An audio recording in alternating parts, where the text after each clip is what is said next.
Leviticus. Leviticus chapter 1. And the Lord called unto Moses, and spake unto him out of the tabernacle of the congregation, saying, Speak unto the children of Israel, and say unto them, If any man of you bring an offering unto the Lord, ye shall bring your offering of the cattle, even of the herd and of the flock. If his offering be a burnt sacrifice of the herd, let him offer a male without blemish. He shall offer it of his own voluntary will at the door of the tabernacle of the congregation before the Lord. And he shall put his hand upon the head of the burnt offering, and it shall be accepted for him to make atonement for him. And he shall kill the bullock before the Lord. And the priests, Aaron's sons, shall bring the blood, and sprinkle the blood round about upon the altar that is by the door of the tabernacle of the congregation. And he shall flay the burnt offering, and cut it into his pieces. And the sons of Aaron the priest shall put fire upon the altar, and lay the wood in order upon the fire. And the priests, Aaron's sons, shall lay the parts, the head and the fat, in order upon the wood that is on the fire which is upon the altar. But his inwards and his legs shall he wash in water, and the priest shall burn all on the altar, to be a burnt sacrifice, an offering made by fire, of a sweet savor unto the Lord. And if his offering be of the flocks, namely of the sheep or of the goats, for a burnt sacrifice, he shall bring it a male without blemish. And he shall kill it on the side of the altar northward before the Lord. And the priests, Aaron's sons, shall sprinkle his blood round about upon the altar.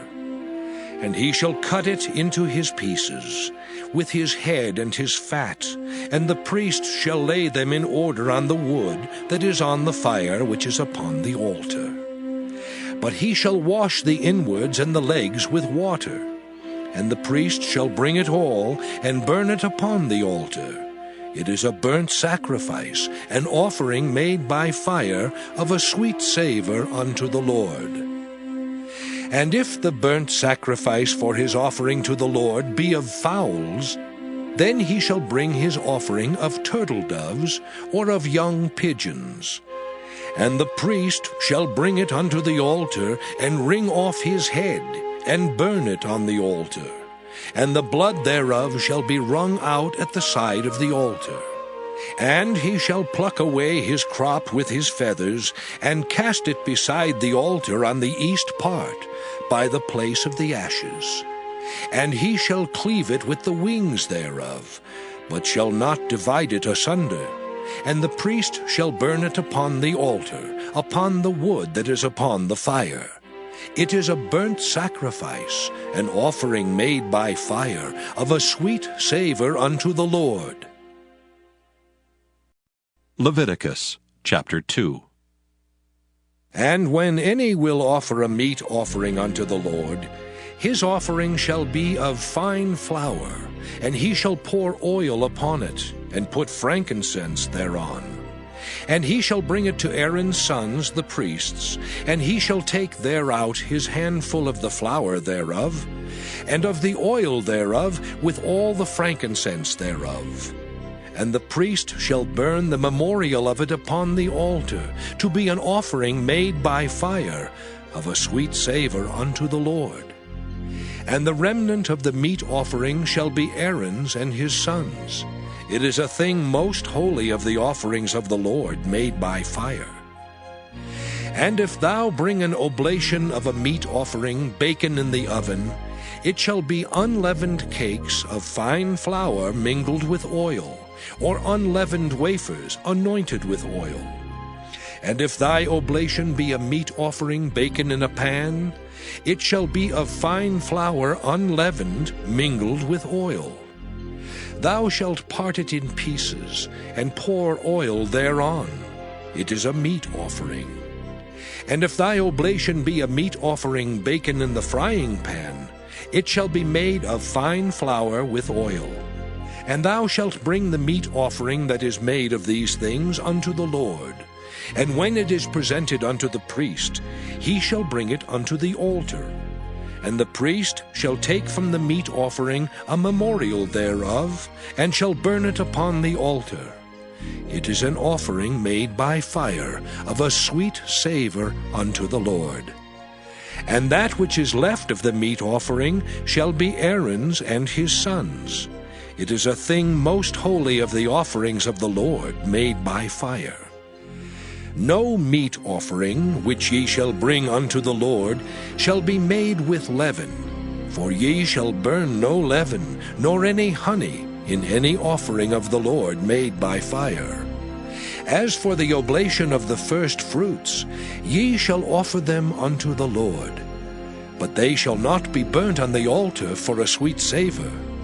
And every oblation of thy meat offering shalt thou season with salt. Neither shalt thou suffer the salt of the covenant of thy God to be lacking from thy meat offering. With all thine offerings thou shalt offer salt. And if thou offer a meat offering of thy first fruits unto the Lord, thou shalt offer for the meat offering of thy first fruits green ears of corn dried by the fire, even corn beaten out of full ears. And thou shalt put oil upon it, and lay frankincense thereon. It is a meat offering.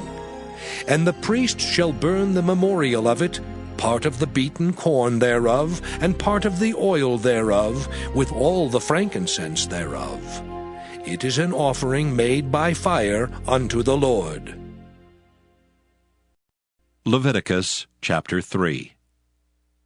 And if his oblation be a sacrifice of peace offering, if he offer it of the herd, whether it be a male or female, he shall offer it without blemish before the Lord. And he shall lay his hand upon the head of his offering, and kill it at the door of the tabernacle of the congregation. And Aaron's sons, the priests, shall sprinkle the blood upon the altar round about. And he shall offer of the sacrifice of the peace offering, an offering made by fire unto the Lord. The fat that covereth the inwards, and all the fat that is upon the inwards, and the 2 kidneys, and the fat that is on them, which is by the flanks, and the caul above the liver with the kidneys, it shall he take away. And Aaron's sons shall burn it on the altar upon the burnt sacrifice, which is upon the wood that is on the fire. It is an offering made by fire, of a sweet savour unto the Lord. And if his offering for a sacrifice of peace offering unto the Lord be of the flock, male or female, he shall offer it without blemish. If he offer a lamb for his offering, then shall he offer it before the Lord. And he shall lay his hand upon the head of his offering, and kill it before the tabernacle of the congregation. And Aaron's sons shall sprinkle the blood thereof round about upon the altar. And he shall offer of the sacrifice of the peace offering, an offering made by fire unto the Lord. The fat thereof, and the whole rump, it shall he take off hard by the backbone, and the fat that covereth the inwards, and all the fat that is upon the inwards. And the 2 kidneys, and the fat that is upon them, which is by the flanks, and the caul above the liver with the kidneys, it shall he take away. And the priest shall burn it upon the altar. It is the food of the offering made by fire unto the Lord. And if his offering be a goat, then he shall offer it before the Lord. And he shall lay his hand upon the head of it, and kill it before the tabernacle of the congregation. And the sons of Aaron shall sprinkle the blood thereof upon the altar round about. And he shall offer thereof his offering, even an offering made by fire unto the Lord. The fat that covereth the inwards, and all the fat that is upon the inwards, and the 2 kidneys, and the fat that is upon them, which is by the flanks, and the caul above the liver with the kidneys, it shall he take away. And the priest shall burn them upon the altar, It is the food of the offering made by fire for a sweet savor. All the fat is the Lord's. It shall be a perpetual statute for your generations throughout all your dwellings, that ye eat neither fat nor blood. Leviticus chapter 4. And the Lord spake unto Moses, saying, Speak unto the children of Israel, saying, If a soul shall sin through ignorance against any of the commandments of the Lord concerning things which ought not to be done, and shall do against any of them, if the priest that is anointed do sin according to the sin of the people, then let him bring for his sin, which he hath sinned, a young bullock without blemish unto the Lord for a sin offering. And he shall bring the bullock unto the door of the tabernacle of the congregation before the Lord, and shall lay his hand upon the bullock's head, and kill the bullock before the Lord. And the priest that is anointed shall take of the bullock's blood, and bring it to the tabernacle of the congregation. And the priest shall dip his finger in the blood, and sprinkle of the blood 7 times before the Lord, before the veil of the sanctuary. And the priest shall put some of the blood upon the horns of the altar of sweet incense before the Lord, which is in the tabernacle of the congregation, and shall pour all the blood of the bullock at the bottom of the altar of the burnt offering, which is at the door of the tabernacle of the congregation. And he shall take off from it all the fat of the bullock for the sin offering, the fat that covereth the inwards, and all the fat that is upon the inwards, and the 2 kidneys, and the fat that is upon them, which is by the flanks, and the caul above the liver, with the kidneys, it shall he take away. As it was taken off from the bullock of the sacrifice of peace offerings, and the priest shall burn them upon the altar of the burnt offering. And the skin of the bullock and all his flesh, with his head and with his legs, and his inwards and his dung, even the whole bullock shall he carry forth without the camp unto a clean place, where the ashes are poured out, and burn him on the wood with fire. Where the ashes are poured out, shall he be burnt. And if the whole congregation of Israel sin through ignorance, and the thing be hid from the eyes of the assembly, and they have done somewhat against any of the commandments of the Lord concerning things which should not be done, and are guilty, when the sin which they have sinned against it is known, then the congregation shall offer a young bullock for the sin, and bring him before the tabernacle of the congregation. And the elders of the congregation shall lay their hands upon the head of the bullock before the Lord. And the bullock shall be killed before the Lord. And the priest that is anointed shall bring of the bullock's blood to the tabernacle of the congregation. And the priest shall dip his finger in some of the blood, and sprinkle it 7 times before the Lord, even before the veil. And he shall put some of the blood upon the horns of the altar which is before the Lord, that is in the tabernacle of the congregation, and shall pour out all the blood at the bottom of the altar of the burnt offering, which is at the door of the tabernacle of the congregation. And he shall take all his fat from him, and burn it upon the altar. And he shall do with the bullock as he did with the bullock for a sin offering, so shall he do with this. And the priest shall make an atonement for them, and it shall be forgiven them. And he shall carry forth the bullock without the camp, and burn him as he burned the first bullock. It is a sin offering for the congregation. When a ruler hath sinned, and done somewhat through ignorance against any of the commandments of the Lord his God, concerning things which should not be done, and is guilty, or if his sin, wherein he hath sinned, come to his knowledge, he shall bring his offering, a kid of the goats, a male without blemish. And he shall lay his hand upon the head of the goat, and kill it in the place where they kill the burnt offering before the Lord. It is a sin offering. And the priest shall take of the blood of the sin offering with his finger, and put it upon the horns of the altar of burnt offering, and shall pour out his blood at the bottom of the altar of burnt offering. And he shall burn all his fat upon the altar, as the fat of the sacrifice of peace offerings.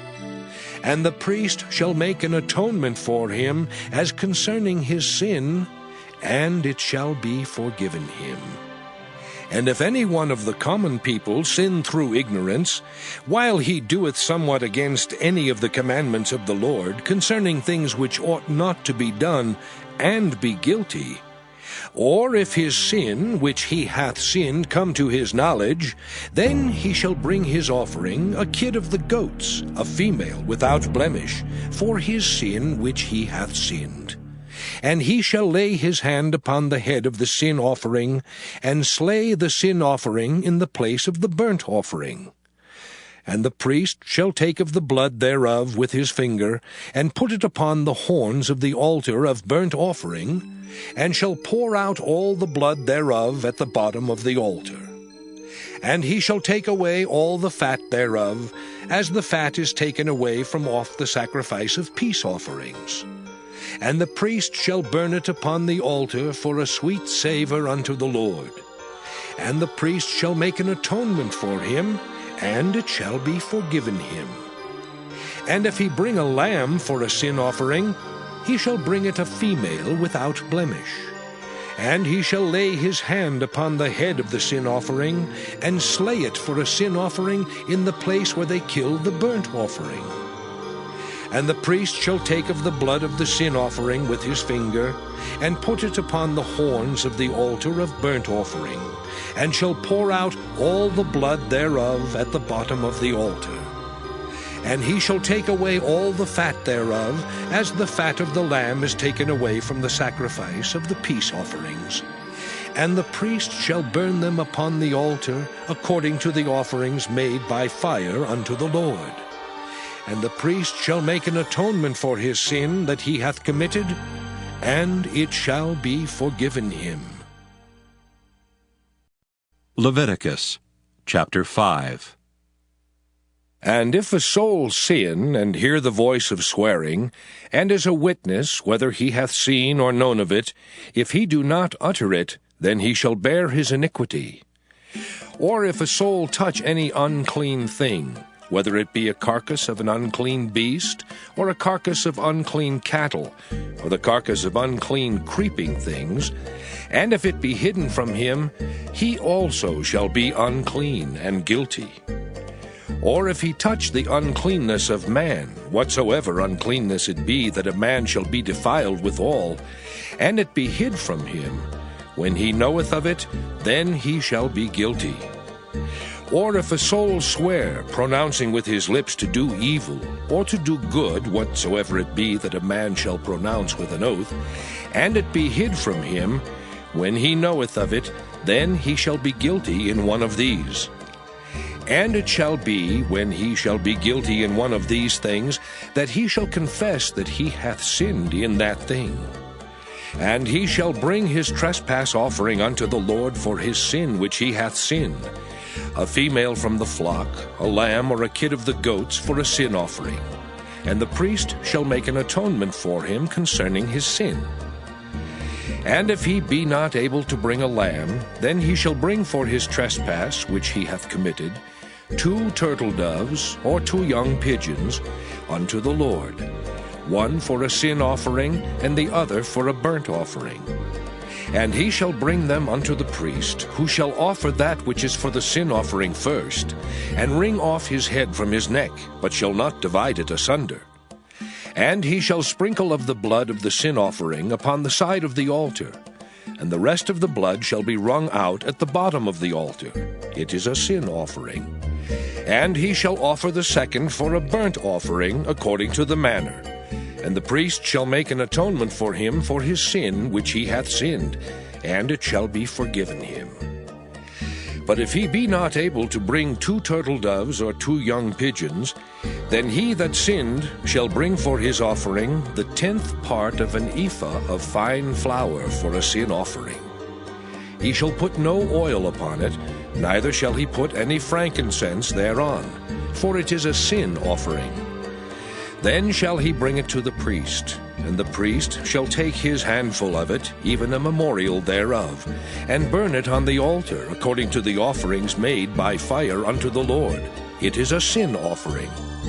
And the priest shall make an atonement for him, as touching his sin that he hath sinned in one of these, and it shall be forgiven him. And the remnant shall be the priest's, as a meat offering.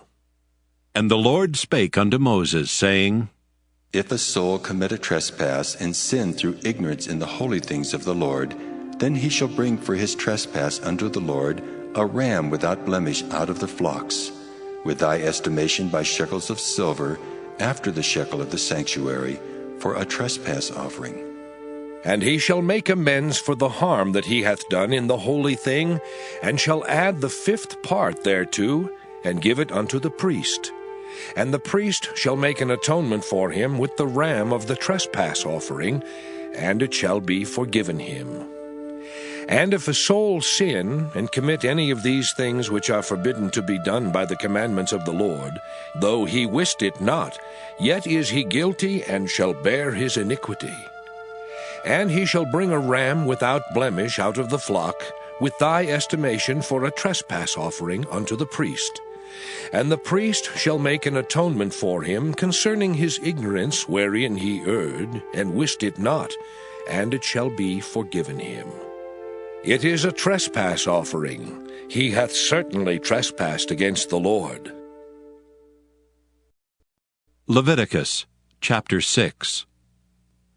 And the Lord spake unto Moses, saying, If a soul sin and commit a trespass against the Lord, and lie unto his neighbor in that which was delivered him to keep, or in fellowship, or in a thing taken away by violence, or hath deceived his neighbor, or hath found that which was lost, and lieth concerning it, and sweareth falsely, in any of all these that a man doeth, sinning therein, then it shall be, because he hath sinned and is guilty, that he shall restore that which he took violently away, or the thing which he hath deceitfully gotten, or that which was delivered him to keep, or the lost thing which he found, or all that about which he hath sworn falsely. He shall even restore it in the principal, and shall add the 5th part more thereto, and give it unto him to whom it appertaineth, in the day of his trespass offering. And he shall bring his trespass offering unto the Lord, a ram without blemish out of the flock, with thy estimation for a trespass offering unto the priest. And the priest shall make an atonement for him before the Lord, and it shall be forgiven him for anything of all that he hath done in trespassing therein. And the Lord spake unto Moses, saying, Command Aaron and his sons, saying, This is the law of the burnt offering. It is the burnt offering because of the burning upon the altar all night unto the morning, and the fire of the altar shall be burning in it. And the priest shall put on his linen garment, and his linen breeches shall he put upon his flesh, and take up the ashes which the fire hath consumed with the burnt offering on the altar, and he shall put them beside the altar. And he shall put off his garments, and put on other garments, and carry forth the ashes without the camp unto a clean place. And the fire upon the altar shall be burning in it, it shall not be put out.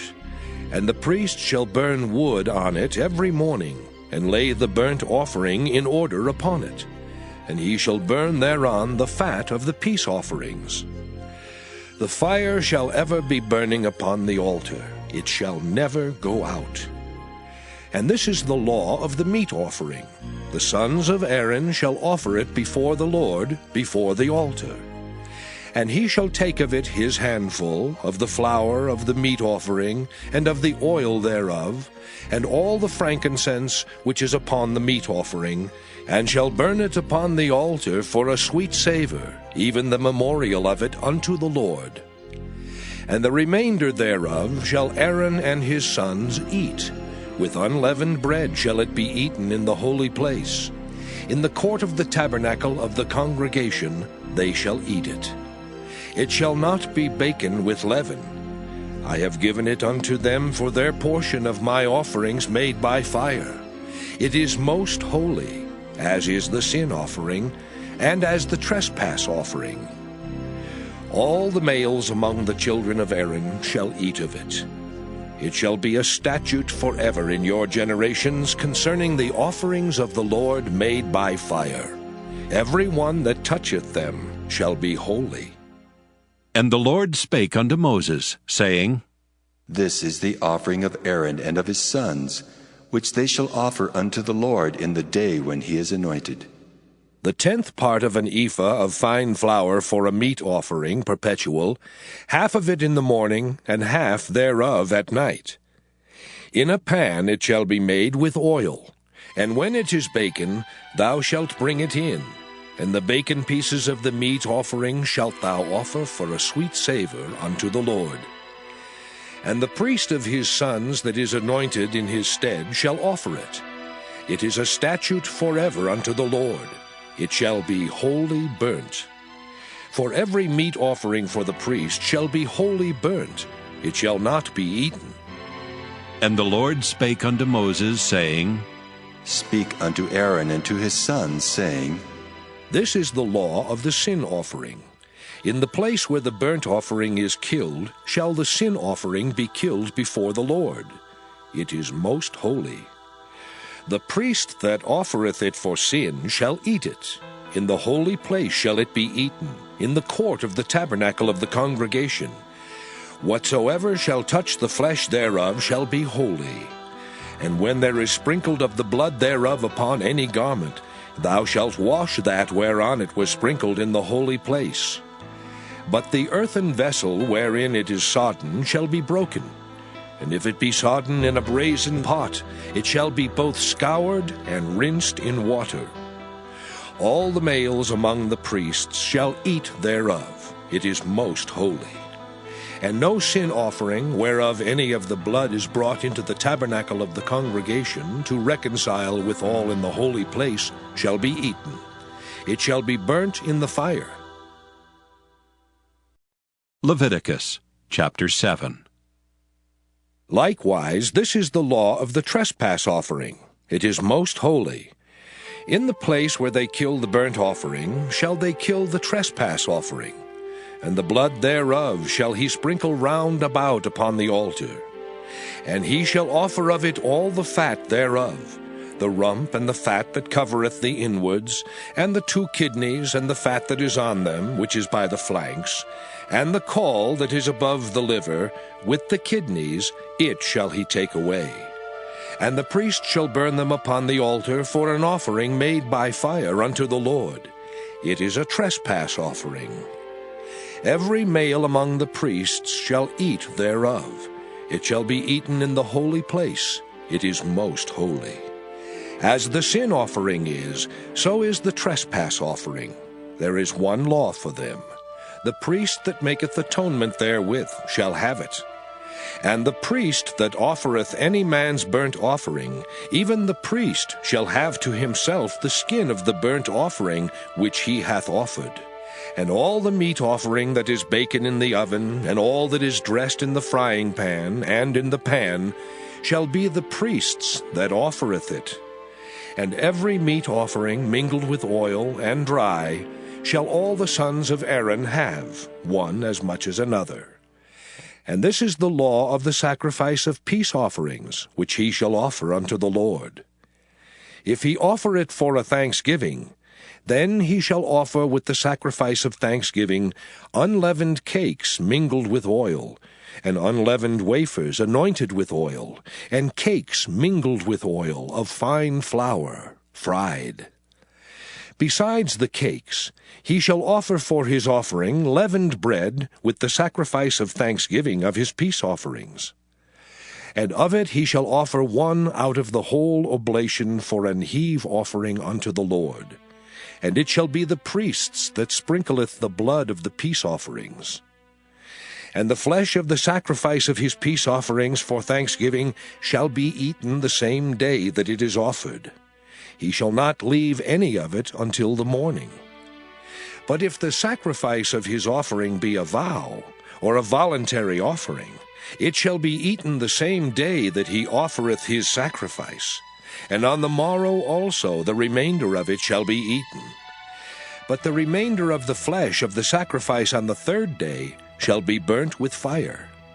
And if any of the flesh of the sacrifice of his peace offerings be eaten at all on the third day, it shall not be accepted, neither shall it be imputed unto him that offereth it.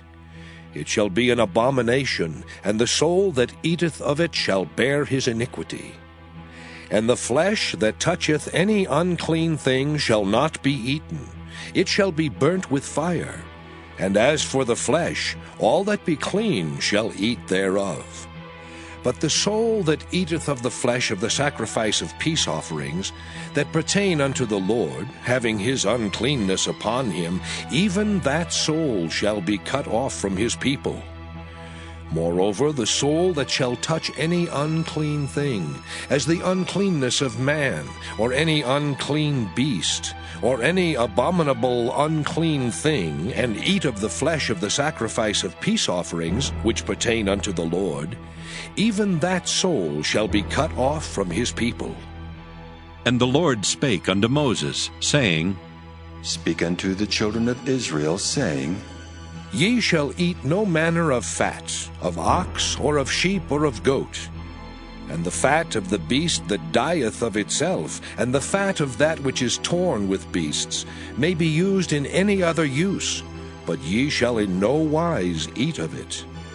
For whosoever eateth the fat of the beast, of which men offer an offering made by fire unto the Lord, even the soul that eateth it shall be cut off from his people. Moreover, ye shall eat no manner of blood, whether it be of fowl or of beast, in any of your dwellings. Whatsoever soul it be that eateth any manner of blood, even that soul shall be cut off from his people. And the Lord spake unto Moses, saying, Speak unto the children of Israel, saying, He that offereth the sacrifice of his peace offerings unto the Lord shall bring his oblation unto the Lord of the sacrifice of his peace offerings. His own hands shall bring the offerings of the Lord made by fire. The fat with the breast, it shall he bring, that the breast may be waved for a wave offering before the Lord. And the priest shall burn the fat upon the altar, but the breast shall be Aaron's and his sons'. And the right shoulder shall ye give unto the priest for an heave offering of the sacrifices of your peace offerings. He among the sons of Aaron that offereth the blood of the peace offerings and the fat shall have the right shoulder for his part. For the wave breast and the heave shoulder have I taken of the children of Israel from off the sacrifices of their peace offerings, and have given them unto Aaron the priest and unto his sons by a statute forever from among the children of Israel. This is the portion of the anointing of Aaron, and of the anointing of his sons, out of the offerings of the Lord, made by fire in the day when he presented them to minister unto the Lord in the priest's office, which the Lord commanded to be given them of the children of Israel in the day that he anointed them, by a statute forever throughout their generations. This is the law of the burnt offering, of the meat offering, and of the sin offering, and of the trespass offering, and of the consecrations, and of the sacrifice of the peace offerings, which the Lord commanded Moses in Mount Sinai in the day that he commanded the children of Israel to offer their oblations unto the Lord in the wilderness of Sinai. Leviticus chapter 8. And the Lord spake unto Moses, saying, Take Aaron and his sons with him, and the garments and the anointing oil, and a bullock for the sin offering, and 2 rams and a basket of unleavened bread. And gather thou all the congregation together unto the door of the tabernacle of the congregation. And Moses did as the Lord commanded him. And the assembly was gathered together unto the door of the tabernacle of the congregation. And Moses said unto the congregation, This is the thing which the Lord commanded to be done. And Moses brought Aaron and his sons, and washed them with water. And he put upon him the coat, and girded him with the girdle, and clothed him with the robe, and put the ephod upon him. And he girded him with the curious girdle of the ephod, and bound it unto him therewith. And he put the breastplate upon him. Also he put in the breastplate the Urim and the Thummim. And he put the mitre upon his head. Also upon the mitre, even upon his forefront, did he put the golden plate, the holy crown, as the Lord commanded Moses. And Moses took the anointing oil, and anointed the tabernacle and all that was therein, and sanctified them. And he sprinkled thereof upon the altar 7 times, and anointed the altar and all his vessels, both the laver and his foot, to sanctify them. And he poured of the anointing oil upon Aaron's head, and anointed him to sanctify him. And Moses brought Aaron's sons, and put coats upon them, and girded them with girdles, and put bonnets upon them, as the Lord commanded Moses. And he brought the bullock for the sin offering, and Aaron and his sons laid their hands upon the head of the bullock for the sin offering. And he slew it, and Moses took the blood, and put it upon the horns of the altar round about with his finger, and purified the altar, and poured the blood at the bottom of the altar, and sanctified it, to make reconciliation upon it. And he took all the fat that was upon the inwards, and the caul above the liver, and the 2 kidneys and their fat, and Moses burned it upon the altar. But the bullock and his hide, his flesh and his dung, he burnt with fire without the camp, as the Lord commanded Moses. And he brought the ram for the burnt offering, and Aaron and his sons laid their hands upon the head of the ram, and he killed it, and Moses sprinkled the blood upon the altar round about.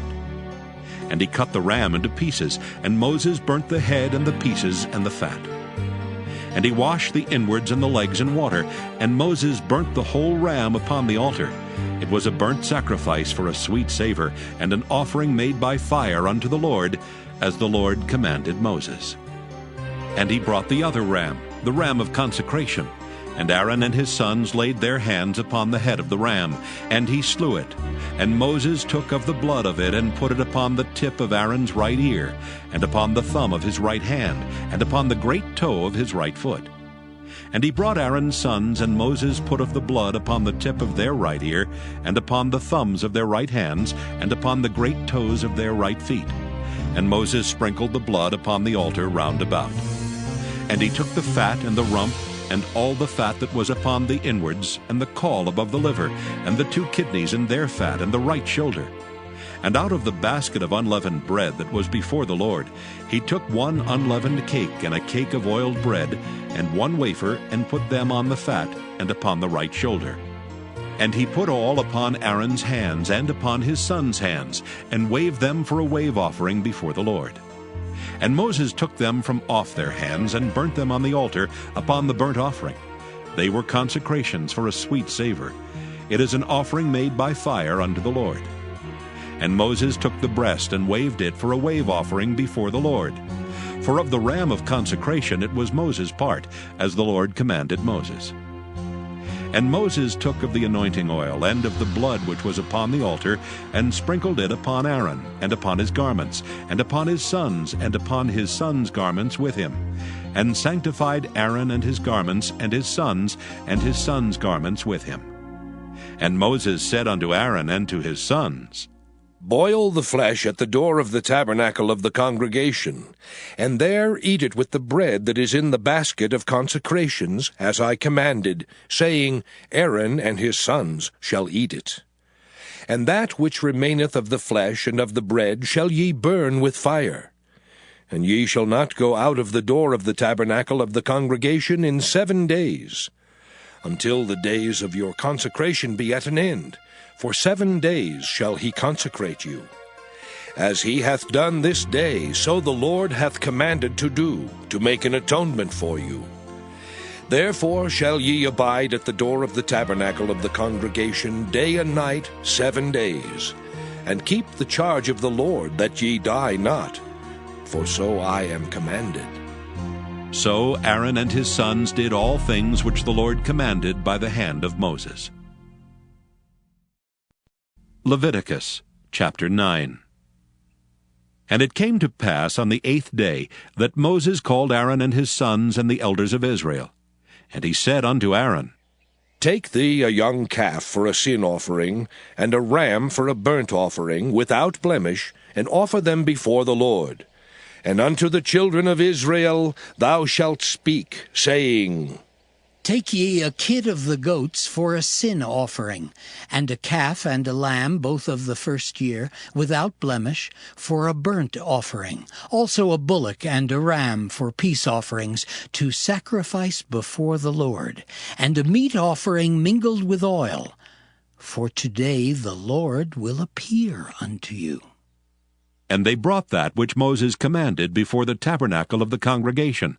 And all the congregation drew near and stood before the Lord. And Moses said, This is the thing which the Lord commanded that ye should do, and the glory of the Lord shall appear unto you. And Moses said unto Aaron, Go unto the altar, and offer thy sin offering and thy burnt offering, and make an atonement for thyself and for the people, and offer the offering of the people, and make an atonement for them, as the Lord commanded. Aaron therefore went unto the altar, and slew the calf of the sin offering which was for himself.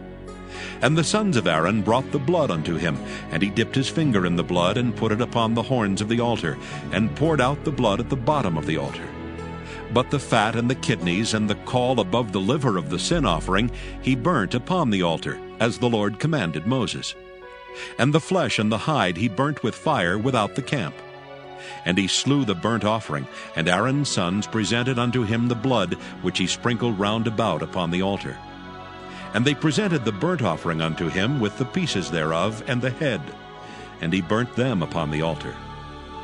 And he did wash the inwards and the legs, and burnt them upon the burnt offering on the altar.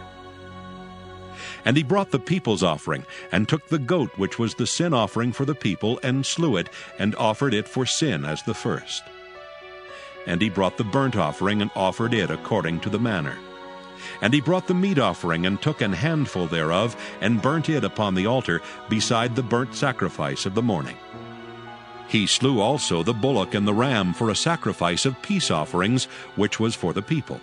And Aaron's sons presented unto him the blood which he sprinkled upon the altar round about, and the fat of the bullock and of the ram, the rump, and that which covereth the inwards and the kidneys, and the caul above the liver. And they put the fat upon the breasts, and he burnt the fat upon the altar. And the breasts and the right shoulder Aaron waved for a wave offering before the Lord, as Moses commanded. And Aaron lifted up his hand toward the people, and blessed them, and came down from offering of the sin offering, and the burnt offering, and peace offerings. And Moses and Aaron went into the tabernacle of the congregation, and came out and blessed the people, and the glory of the Lord appeared unto all the people. And there came a fire out from before the Lord, and consumed upon the altar the burnt offering and the fat, which when all the people saw, they shouted, and fell on their faces.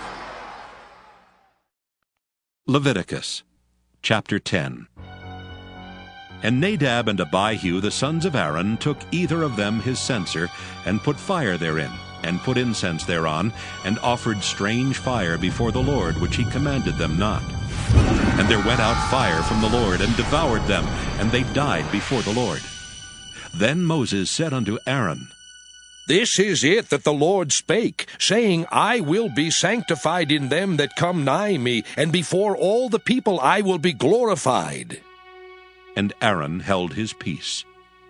And Moses called Mishael and Elzaphan, the sons of Uzziel, the uncle of Aaron, and said unto them, Come near, carry your brethren from before the sanctuary out of the camp. So they went near, and carried them in their coats out of the camp, as Moses had said.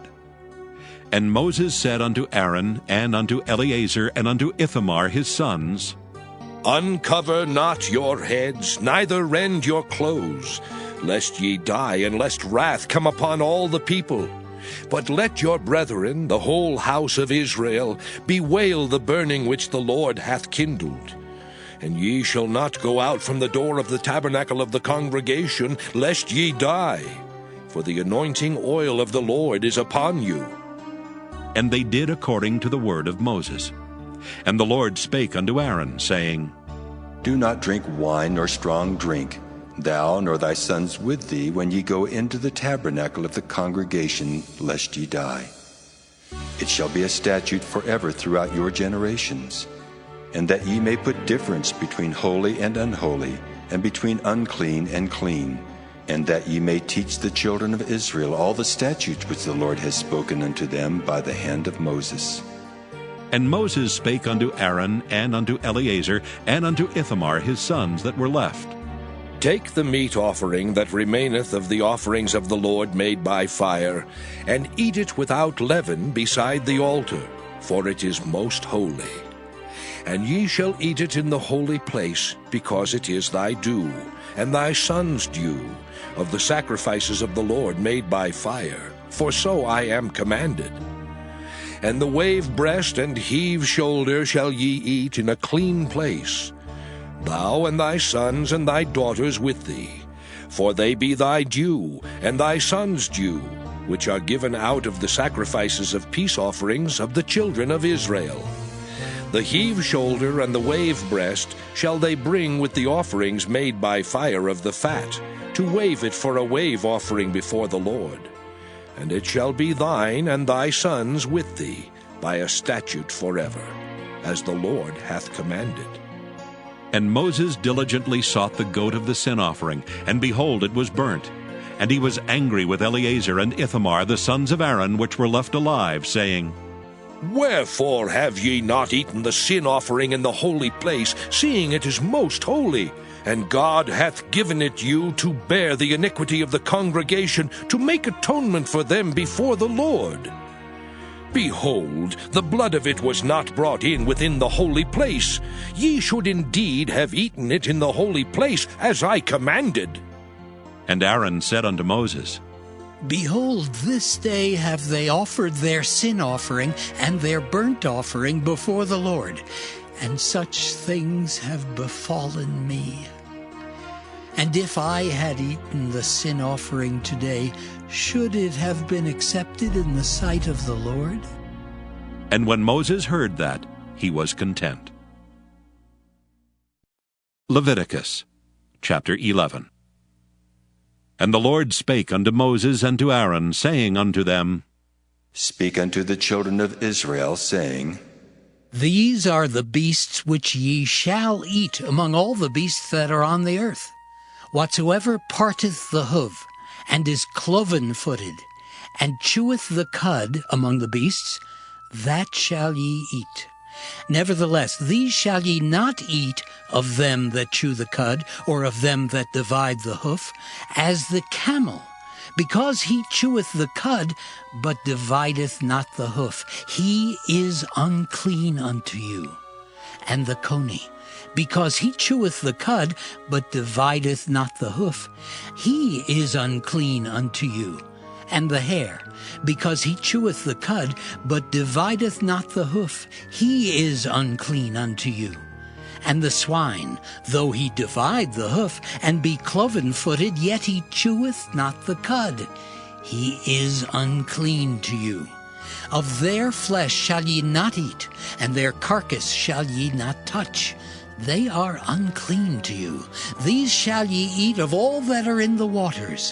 Whatsoever hath fins and scales in the waters, in the seas and in the rivers, them shall ye eat. And all that have not fins and scales in the seas and in the rivers, of all that move in the waters, and of any living thing which is in the waters, they shall be an abomination unto you. They shall be even an abomination unto you. Ye shall not eat of their flesh, but ye shall have their carcasses in abomination. Whatsoever hath no fins nor scales in the waters, that shall be an abomination unto you. And these are they which ye shall have in abomination among the fowls. They shall not be eaten, they are an abomination, the eagle, and the ossifrage, and the osprey, and the vulture, and the kite after his kind, every raven after his kind, and the owl, and the nighthawk, and the cuckoo, and the hawk after his kind, and the little owl, and the cormorant, and the great owl, and the swan, and the pelican, and the gyre eagle, and the stork, the heron after her kind, and the lapwing, and the bat.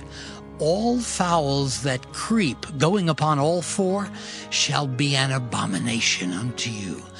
Yet these may ye eat of every flying, creeping thing that goeth upon all four, which have legs above their feet to leap withal upon the earth. Even these of them ye may eat, the locust after his kind, and the bald locust after his kind, and the beetle after his kind, and the grasshopper after his kind. But all other flying, creeping things which have 4 feet shall be an abomination unto you. And for these ye shall be unclean. Whosoever toucheth the carcass of them shall be unclean until the even. And whosoever beareth aught of the carcass of them shall wash his clothes, and be unclean until the even. The carcasses of every beast which divideth the hoof, and is not cloven-footed, nor cheweth the cud, are unclean unto you. Every one that toucheth them shall be unclean. And whatsoever goeth upon his paws among all manner of beasts that go on all 4, those are unclean unto you.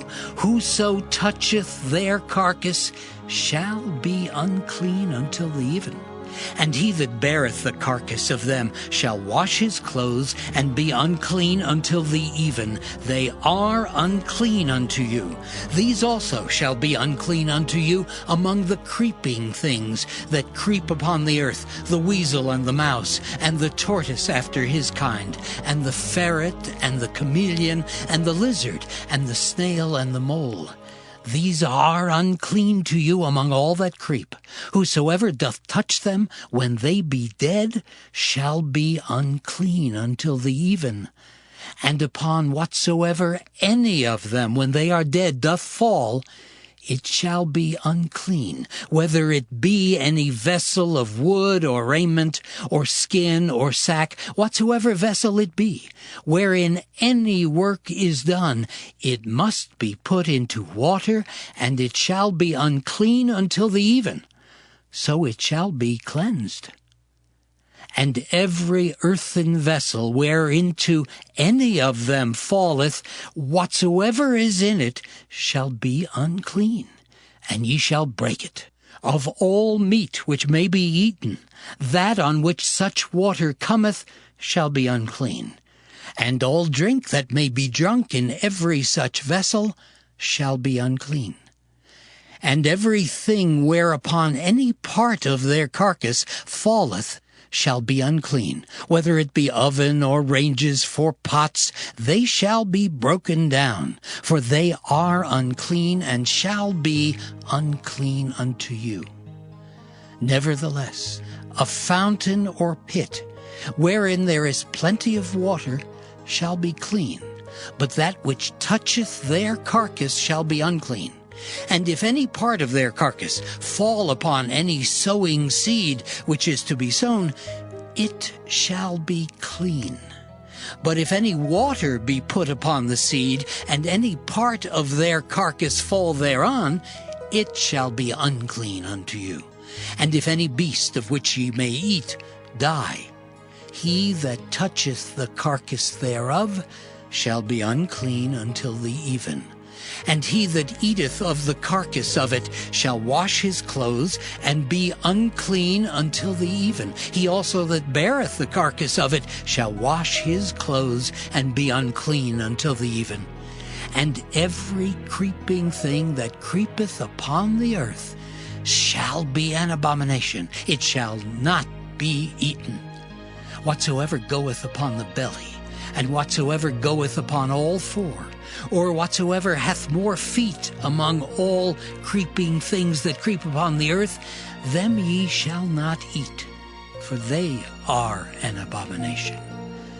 Ye shall not make yourselves abominable with any creeping thing that creepeth, neither shall ye make yourselves unclean with them, that ye should be defiled thereby.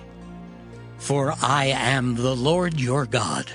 Ye shall therefore sanctify yourselves, and ye shall be holy, for I am holy.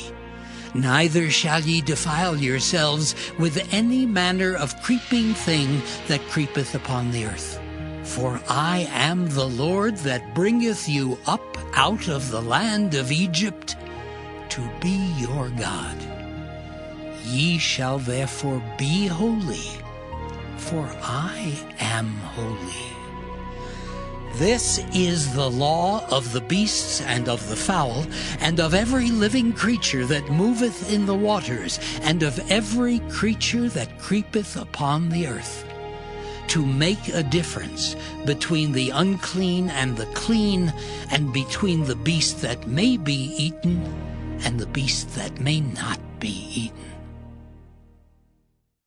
Leviticus chapter 12. And the Lord spake unto Moses, saying, Speak unto the children of Israel, saying, If a woman have conceived seed and born a man-child, then she shall be unclean 7 days. According to the days of the separation for her infirmity shall she be unclean. And in the 8th day the flesh of his foreskin shall be circumcised. And she shall then continue in the blood of her purifying 33 days. She shall touch no hallowed thing, nor come into the sanctuary until the days of her purifying be fulfilled. But if she bear a maid child, then she shall be unclean 2 weeks, as in her separation, and she shall continue in the blood of her purifying 66 days.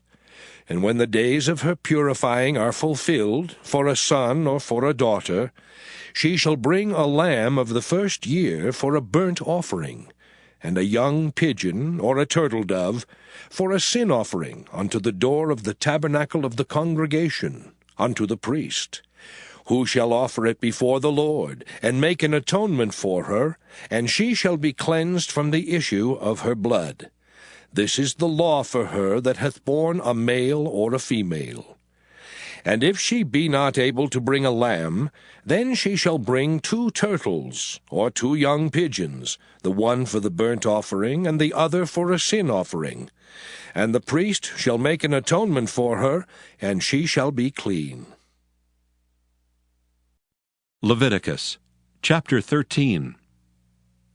And the Lord spake unto Moses and Aaron, saying, When a man shall have in the skin of his flesh a rising, a scab or bright spot, and it be in the skin of his flesh like the plague of leprosy, then he shall be brought unto Aaron the priest, or unto one of his sons the priests. And the priest shall look on the plague in the skin of the flesh, and when the hair in the plague is turned white, and the plague in sight be deeper than the skin of his flesh, it is a plague of leprosy, and the priest shall look on him and pronounce him unclean. If the bright spot be white in the skin of his flesh, and in sight be not deeper than the skin, and the hair thereof be not turned white, then the priest shall shut up him that hath the plague 7 days. And the priest shall look on him the 7th day, and behold, if the plague in his sight be at a stay, and the plague spread not in the skin, then the priest shall shut him up 7 days more.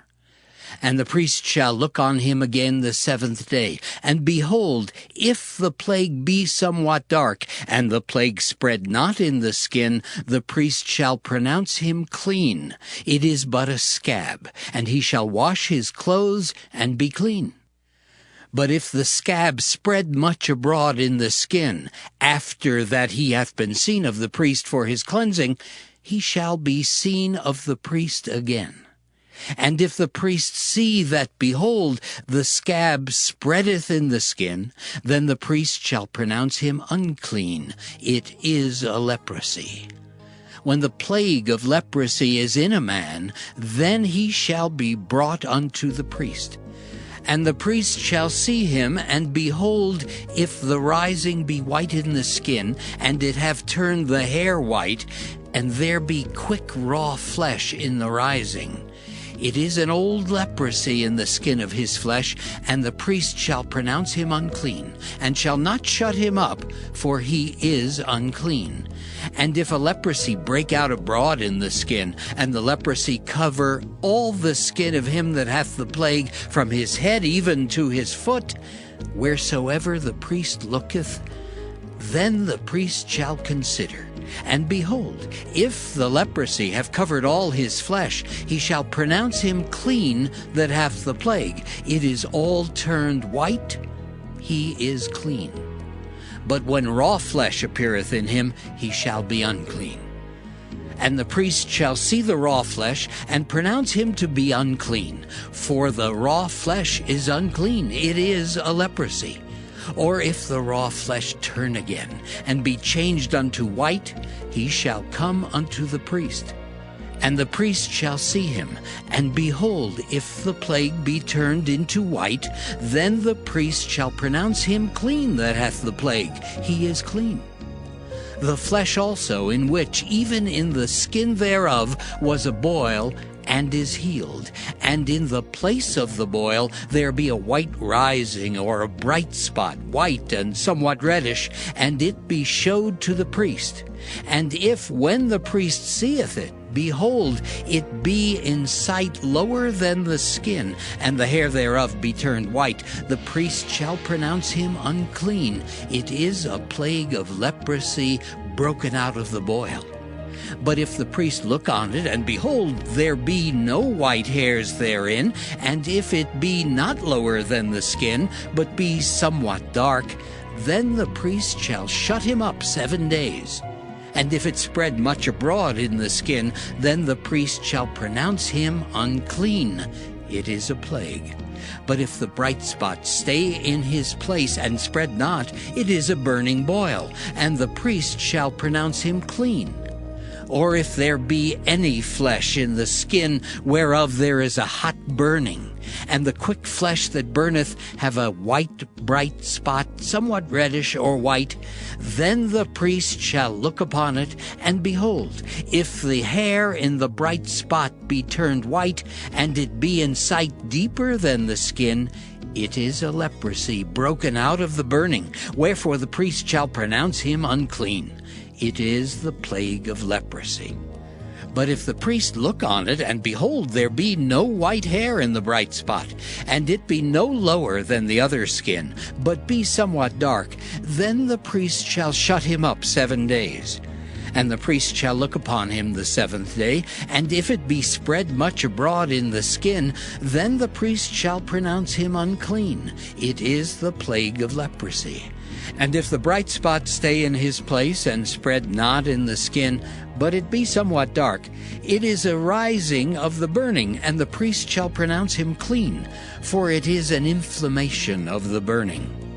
If a man or woman have a plague upon the head or the beard, then the priest shall see the plague, and behold, if it be in sight deeper than the skin, and there be in it a yellow thin hair, then the priest shall pronounce him unclean.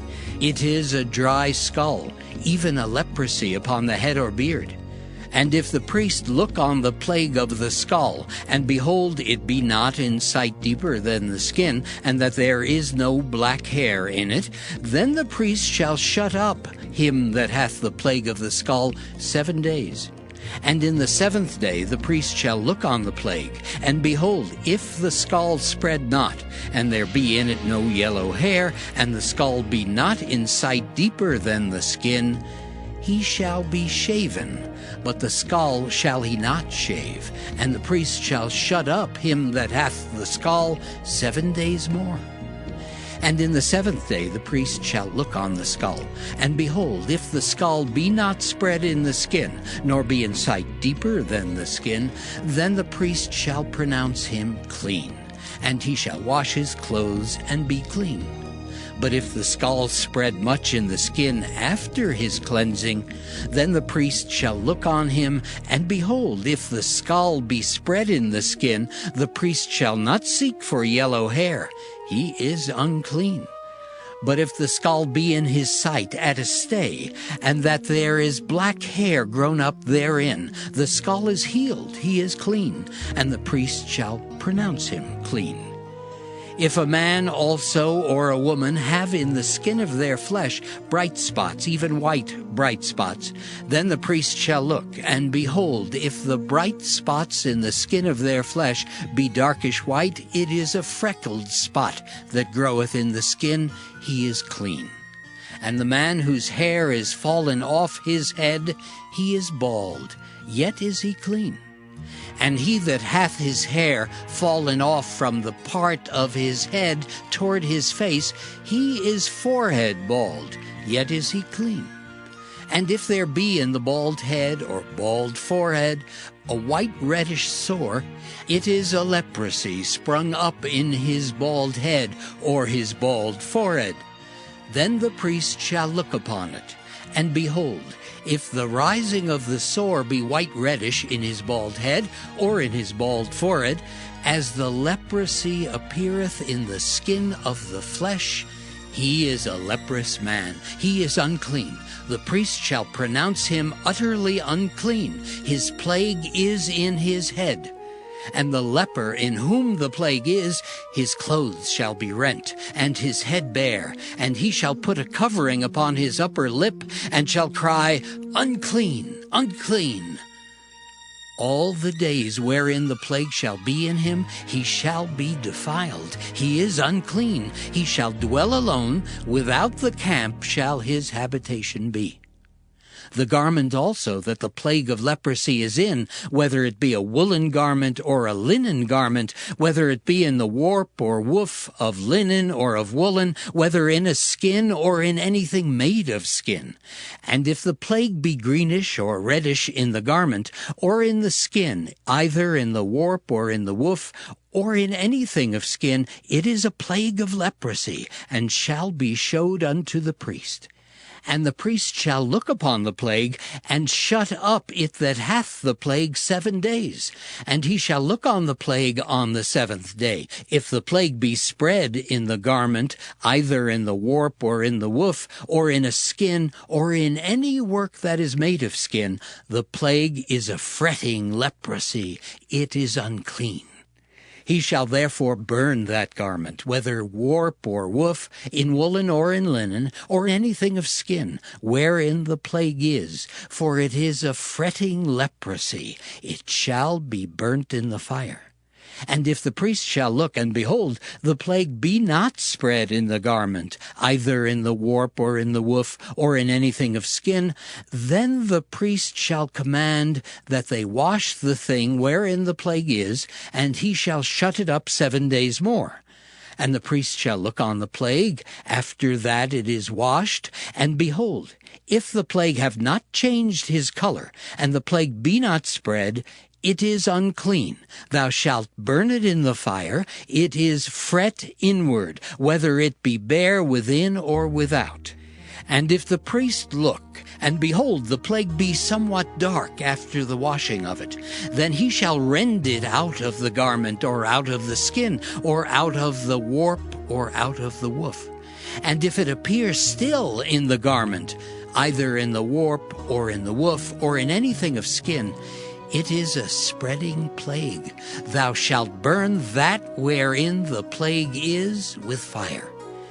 And the garment, either warp or woof, or whatsoever thing of skin it be, which thou shalt wash, if the plague be departed from them, then it shall be washed the 2nd time, and shall be clean.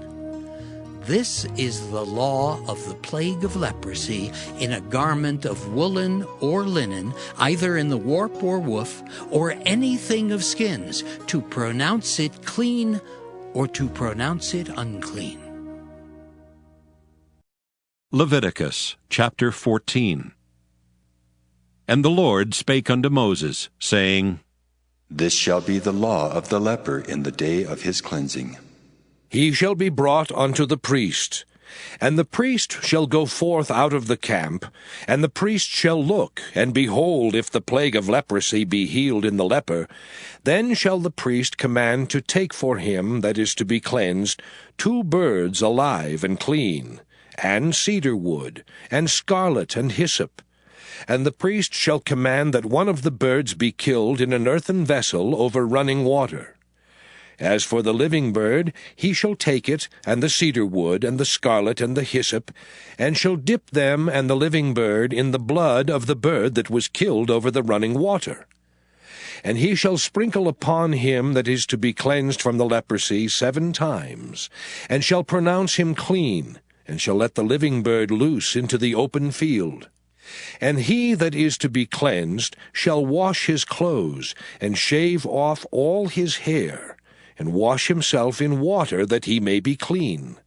And after that he shall come into the camp, and shall tarry abroad out of his tent 7 days. But it shall be on the 7th day that he shall shave all his hair off his head, and his beard, and his eyebrows, even all his hair he shall shave off. And he shall wash his clothes, also he shall wash his flesh in water, and he shall be clean. And on the 8th day he shall take 2 he-lambs without blemish, and 1 ewe-lamb of the 1st year without blemish, and 3/10 deals of fine flour for a meat offering, mingled with oil, and 1 log of oil.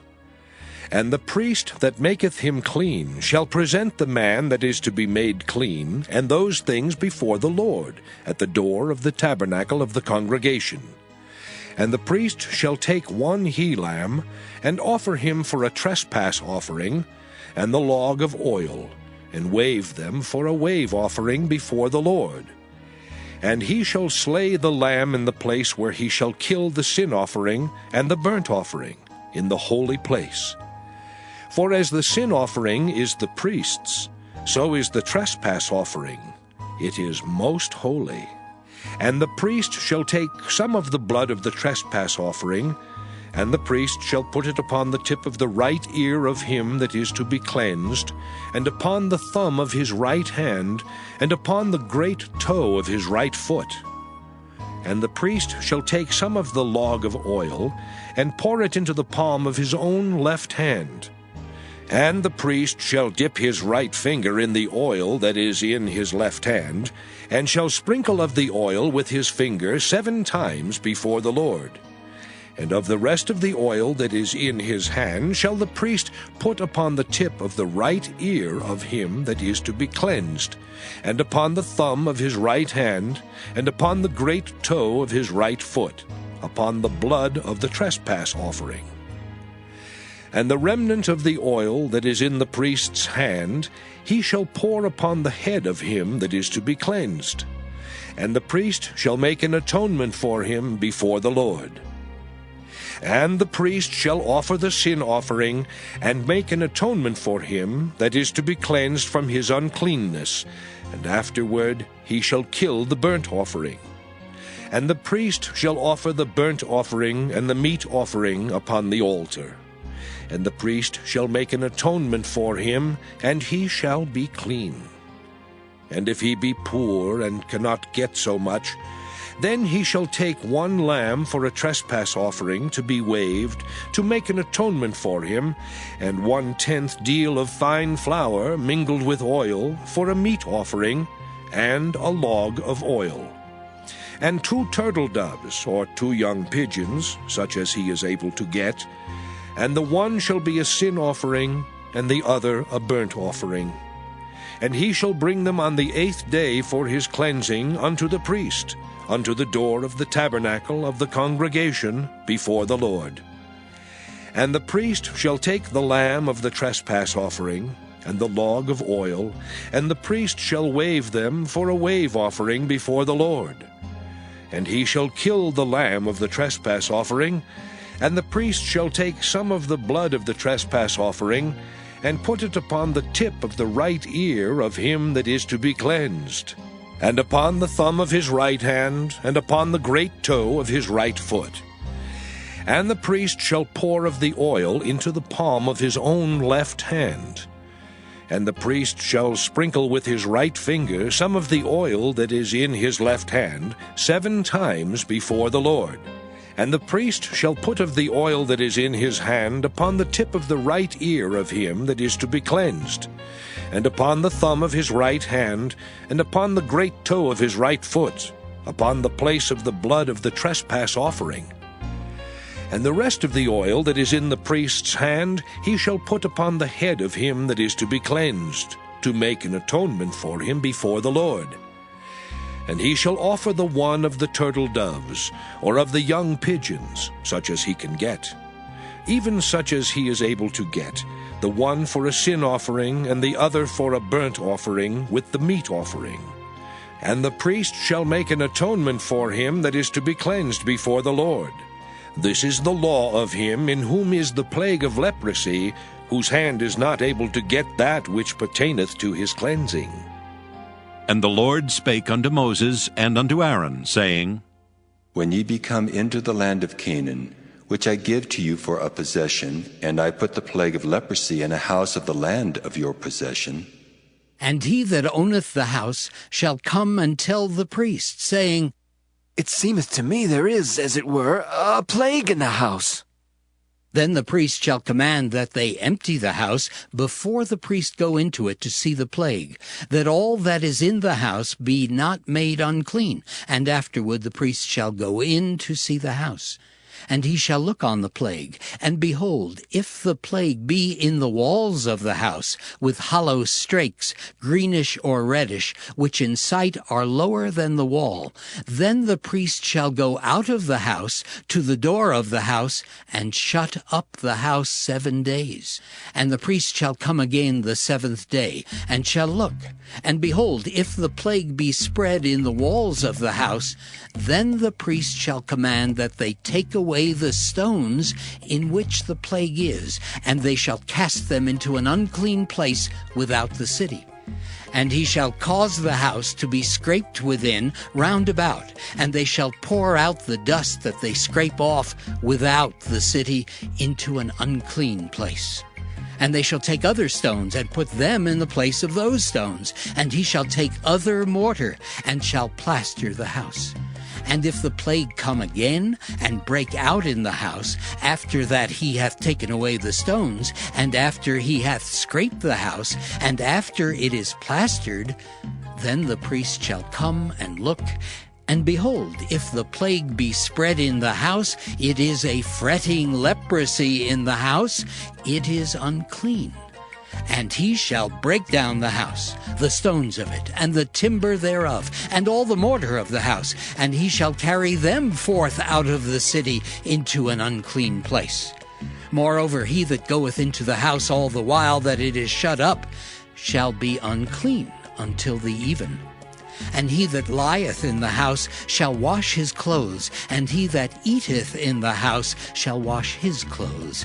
And if the priest shall come in and look upon it, and behold, the plague hath not spread in the house after the house was plastered, then the priest shall pronounce the house clean, because the plague is healed.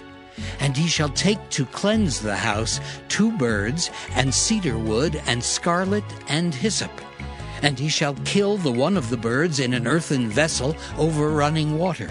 And he shall take the cedar wood, and the hyssop, and the scarlet, and the living bird, and dip them in the blood of the slain bird, and in the running water, and sprinkle the house 7 times. And he shall cleanse the house with the blood of the bird, and with the running water, and with the living bird, and with the cedar wood, and with the hyssop, and with the scarlet. But he shall let go the living bird out of the city into the open fields, and make an atonement for the house, and it shall be clean. This is the law for all manner of plague of leprosy and skull, and for the leprosy of a garment and of a house, and for a rising, and for a scab, and for a bright spot, to teach when it is unclean and when it is clean. This is the law of leprosy. Leviticus chapter 15. And the Lord spake unto Moses and to Aaron, saying, Speak unto the children of Israel, and say unto them, When any man hath a running issue out of his flesh, because of his issue he is unclean. And this shall be his uncleanness in his issue, whether his flesh run with his issue, or his flesh be stopped from his issue, it is his uncleanness. Every bed whereon he lieth that hath the issue is unclean, and everything whereon he sitteth shall be unclean. And whosoever toucheth his bed shall wash his clothes, and bathe himself in water, and be unclean until the even. And he that sitteth on anything whereon he sat that hath the issue shall wash his clothes, and bathe himself in water, and be unclean until the even. And he that toucheth the flesh of him that hath the issue shall wash his clothes, and bathe himself in water, and be unclean until the even. And if he that hath the issue spit upon him that is clean, then he shall wash his clothes, and bathe himself in water, and be unclean until the even. And what saddle soever he rideth upon that hath the issue shall be unclean.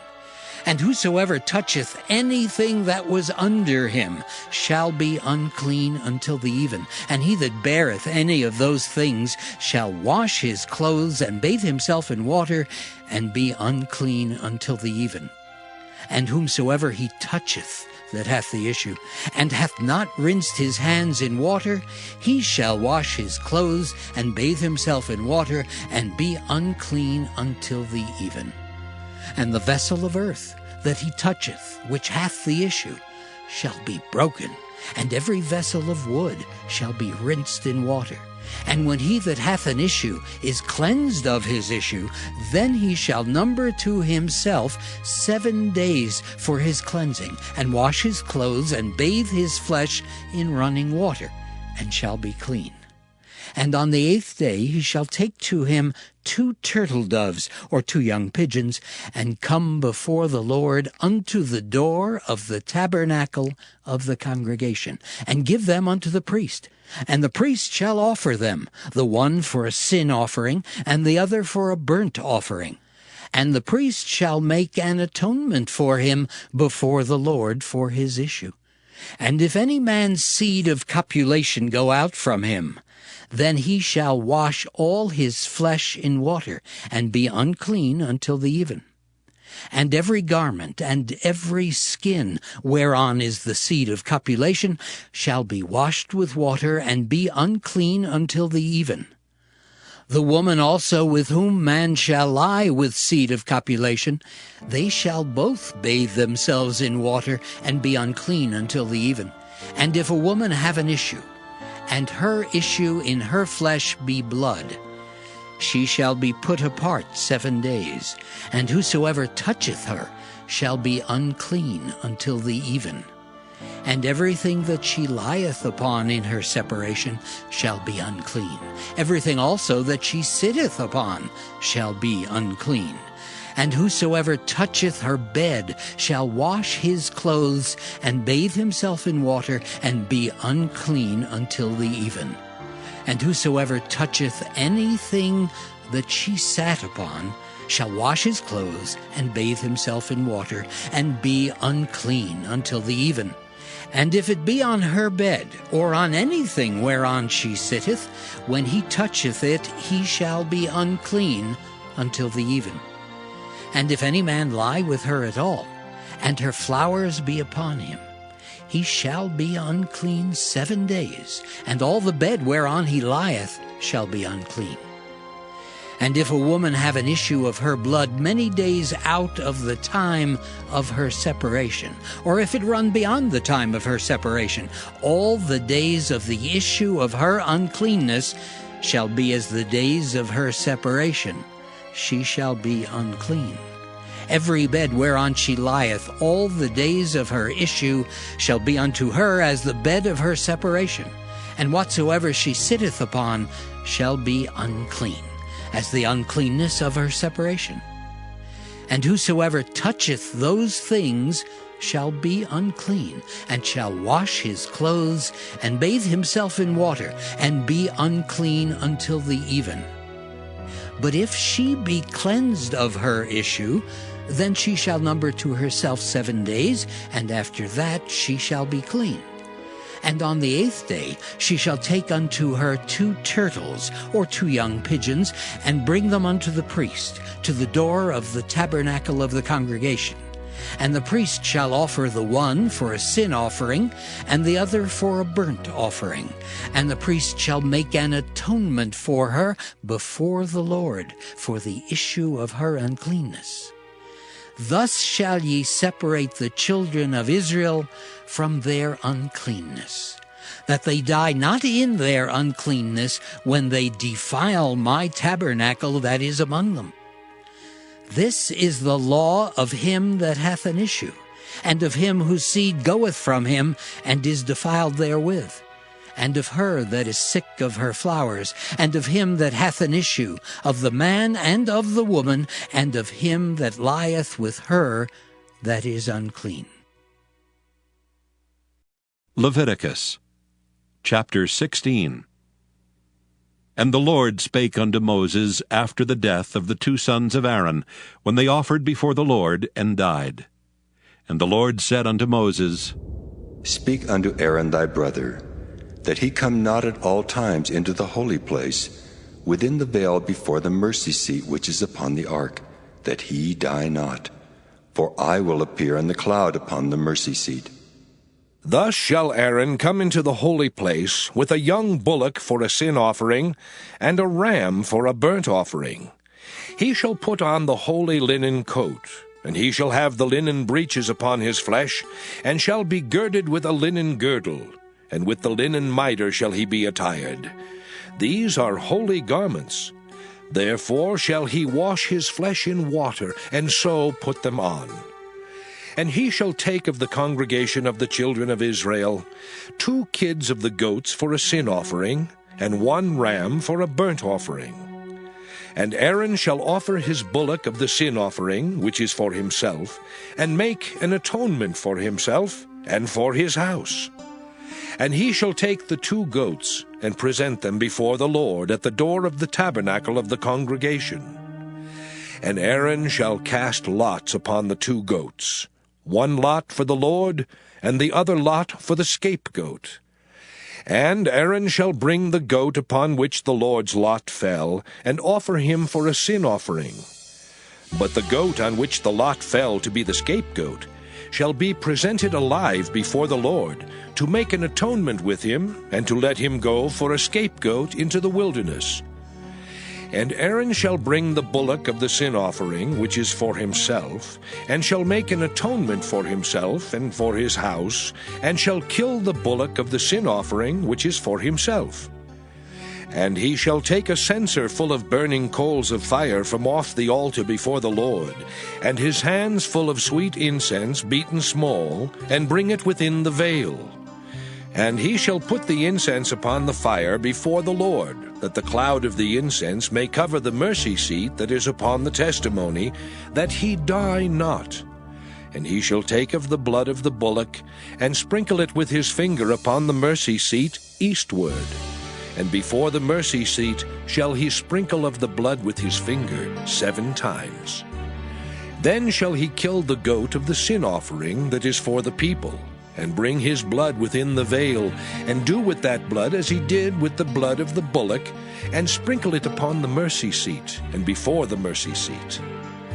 And he shall make an atonement for the holy place, because of the uncleanness of the children of Israel, and because of their transgressions in all their sins. And so shall he do for the tabernacle of the congregation, that remaineth among them in the midst of their uncleanness. And there shall be no man in the tabernacle of the congregation when he goeth in to make an atonement in the holy place, until he come out, and have made an atonement for himself, and for his household, and for all the congregation of Israel. And he shall go out unto the altar that is before the Lord, and make an atonement for it. and shall take of the blood of the bullock and of the blood of the goat, and put it upon the horns of the altar round about. And he shall sprinkle of the blood upon it with his finger 7 times, and cleanse it, and hallow it from the uncleanness of the children of Israel.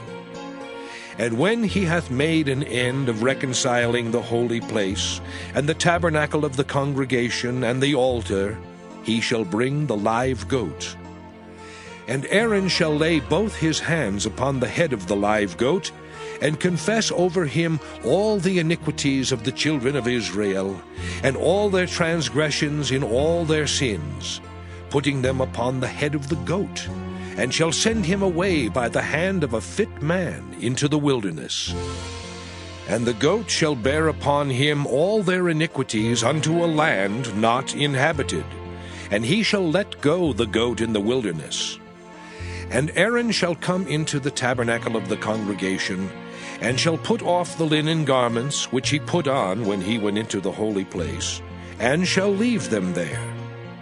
And he shall wash his flesh with water in the holy place, and put on his garments, and come forth, and offer his burnt offering, and the burnt offering of the people, and make an atonement for himself and for the people. And the fat of the sin offering shall he burn upon the altar. And he that let go the goat for the scapegoat shall wash his clothes, and bathe his flesh in water, and afterward come into the camp. And the bullock for the sin offering, and the goat for the sin offering, whose blood was brought in to make atonement in the holy place, shall one carry forth without the camp, and they shall burn in the fire their skins, and their flesh, and their dung. And he that burneth them shall wash his clothes, and bathe his flesh in water, and afterward he shall come into the camp. And this shall be a statute forever unto you, that in the 7th month, on the 10th day of the month, ye shall afflict your souls, and do no work at all, whether it be one of your own country, or a stranger that sojourneth among you. For on that day shall the priest make an atonement for you, to cleanse you, that ye may be clean from all your sins before the Lord.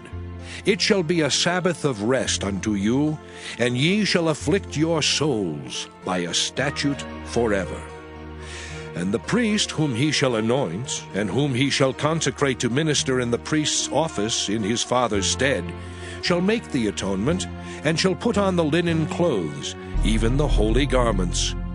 And he shall make an atonement for the holy sanctuary, and he shall make an atonement for the tabernacle of the congregation, and for the altar, and he shall make an atonement for the priests, and for all the people of the congregation. And this shall be an everlasting statute unto you, to make an atonement for the children of Israel for all their sins once a year. And he did as the Lord commanded Moses. Leviticus chapter 17. And the Lord spake unto Moses, saying, Speak unto Aaron, and unto his sons, and unto all the children of Israel, and say unto them, This is the thing which the Lord hath commanded, saying, What man soever there be of the house of Israel that killeth an ox, or lamb, or goat in the camp, or that killeth it out of the camp, and bringeth it not unto the door of the tabernacle of the congregation, to offer an offering unto the Lord before the tabernacle of the Lord, blood shall be imputed unto that man. He hath shed blood, and that man shall be cut off from among his people. To the end that the children of Israel may bring their sacrifices, which they offer in the open field, even that they may bring them unto the Lord, unto the door of the tabernacle of the congregation, unto the priest, and offer them for peace offerings unto the Lord. And the priest shall sprinkle the blood upon the altar of the Lord at the door of the tabernacle of the congregation, and burn the fat for a sweet savor unto the Lord. And they shall no more offer their sacrifices unto devils, after whom they have gone a-whoring. This shall be a statute forever unto them throughout their generations. And thou shalt say unto them, Whatsoever man there be of the house of Israel, or of the strangers which sojourn among you, that offereth a burnt offering or sacrifice, and bringeth it not unto the door of the tabernacle of the congregation, to offer it unto the Lord, even that man shall be cut off from among his people. And whatsoever man there be of the house of Israel, or of the strangers that sojourn among you, that eateth any manner of blood, I will even set my face against that soul that eateth blood, and will cut him off from among his people. For the life of the flesh is in the blood, and I have given it to you upon the altar to make an atonement for your souls, for it is the blood that maketh an atonement for the soul. Therefore I said unto the children of Israel, No soul of you shall eat blood, neither shall any stranger that sojourneth among you eat blood. And whatsoever man there be of the children of Israel, or of the strangers that sojourn among you, which hunteth and catcheth any beast or fowl that may be eaten, he shall even pour out the blood thereof, and cover it with dust. For it is the life of all flesh. The blood of it is for the life thereof. Therefore I said unto the children of Israel, Ye shall eat the blood of no manner of flesh, for the life of all flesh is the blood thereof. Whosoever eateth it shall be cut off. And every soul that eateth that which died of itself, or that which was torn with beasts, whether it be one of your own country or a stranger, he shall both wash his clothes and bathe himself in water, and be unclean until the even. Then shall he be clean.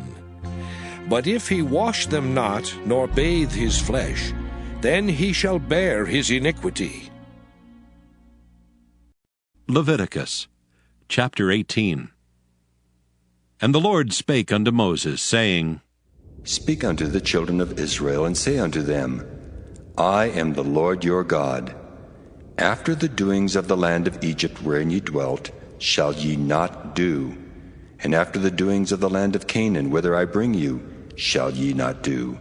Neither shall ye walk in their ordinances. Ye shall do my judgments, and keep mine ordinances, to walk therein. I am the Lord your God. Ye shall therefore keep my statutes and my judgments, which if a man do, he shall live in them. I am the Lord. None of you shall approach to any that is near of kin to him, to uncover their nakedness. I am the Lord. The nakedness of thy father, or the nakedness of thy mother, shalt thou not uncover. She is thy mother. Thou shalt not uncover her nakedness. The nakedness of thy father's wife shalt thou not uncover. It is thy father's nakedness. The nakedness of thy sister, the daughter of thy father, or daughter of thy mother, whether she be born at home or born abroad, even their nakedness thou shalt not uncover. The nakedness of thy son's daughter, or of thy daughter's daughter, even their nakedness thou shalt not uncover, for theirs is thine own nakedness. The nakedness of thy father's wife's daughter, begotten of thy father, she is thy sister. Thou shalt not uncover her nakedness. Thou shalt not uncover the nakedness of thy father's sister. She is thy father's near kinswoman. Thou shalt not uncover the nakedness of thy mother's sister, for she is thy mother's near kinswoman. Thou shalt not uncover the nakedness of thy father's brother. Thou shalt not approach to his wife. She is thine aunt. Thou shalt not uncover the nakedness of thy daughter-in-law. She is thy son's wife. Thou shalt not uncover her nakedness. Thou shalt not uncover the nakedness of thy brother's wife. It is thy brother's nakedness. Thou shalt not uncover the nakedness of a woman and her daughter. Neither shalt thou take her son's daughter or her daughter's daughter to uncover her nakedness, for they are her near kinswomen. It is wickedness. Neither shalt thou take a wife to her sister, to vex her, to uncover her nakedness beside the other in her lifetime. Also thou shalt not approach unto a woman to uncover her nakedness, as long as she is put apart for her uncleanness. Moreover, thou shalt not lie carnally with thy neighbor's wife, to defile thyself with her. And thou shalt not let any of thy seed pass through the fire to Moloch, neither shalt thou profane the name of thy God. I am the Lord. Thou shalt not lie with mankind as with womankind. It is abomination. Neither shalt thou lie with any beast to defile thyself therewith. Neither shall any woman stand before a beast to lie down thereto. It is confusion.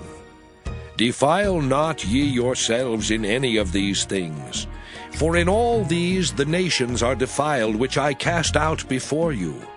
And the land is defiled.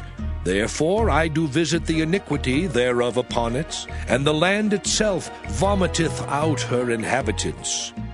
Ye shall therefore keep my statutes and my judgments, and shall not commit any of these abominations, neither any of your own nation, nor any stranger that sojourneth among you.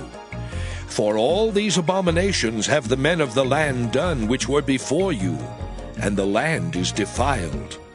That the land spew not you out also when ye defile it, as it spewed out the nations that were before you. For whosoever shall commit any of these abominations, even the souls that commit them shall be cut off from among their people. Therefore shall ye keep mine ordinance, that ye commit not any one of these abominable customs which were committed before you, and that ye defile not yourselves therein. I am the Lord your God. Leviticus chapter 19.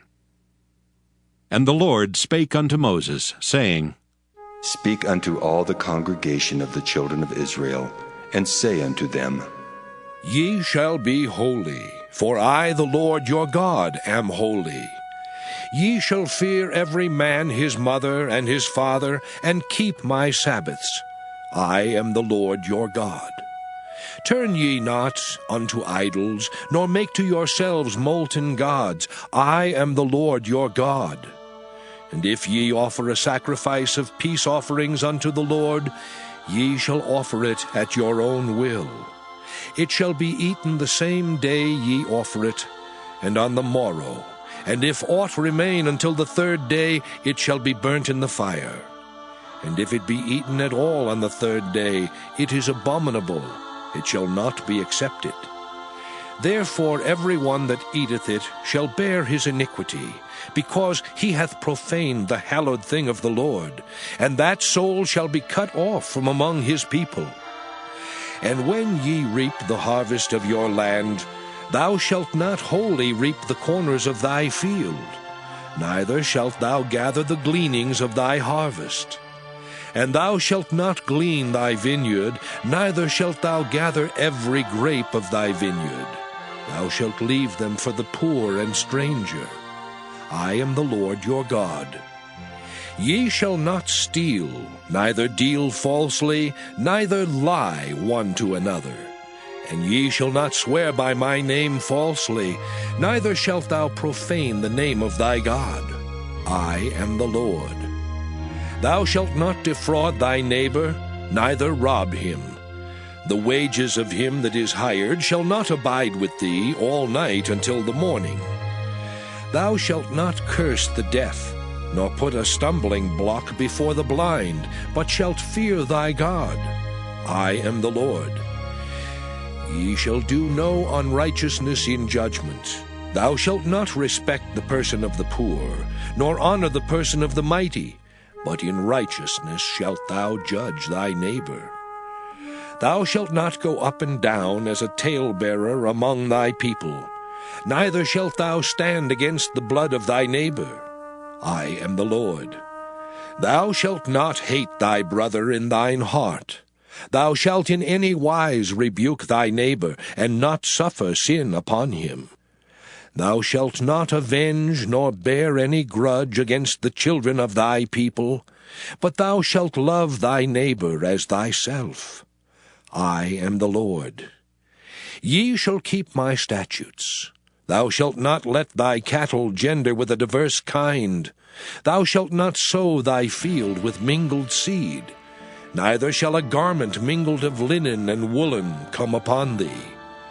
And whosoever lieth carnally with a woman that is a bondmaid, betrothed to an husband, and not at all redeemed, nor freedom given her, she shall be scourged. They shall not be put to death, because she was not free. And he shall bring his trespass offering unto the Lord, unto the door of the tabernacle of the congregation, even a ram for a trespass offering.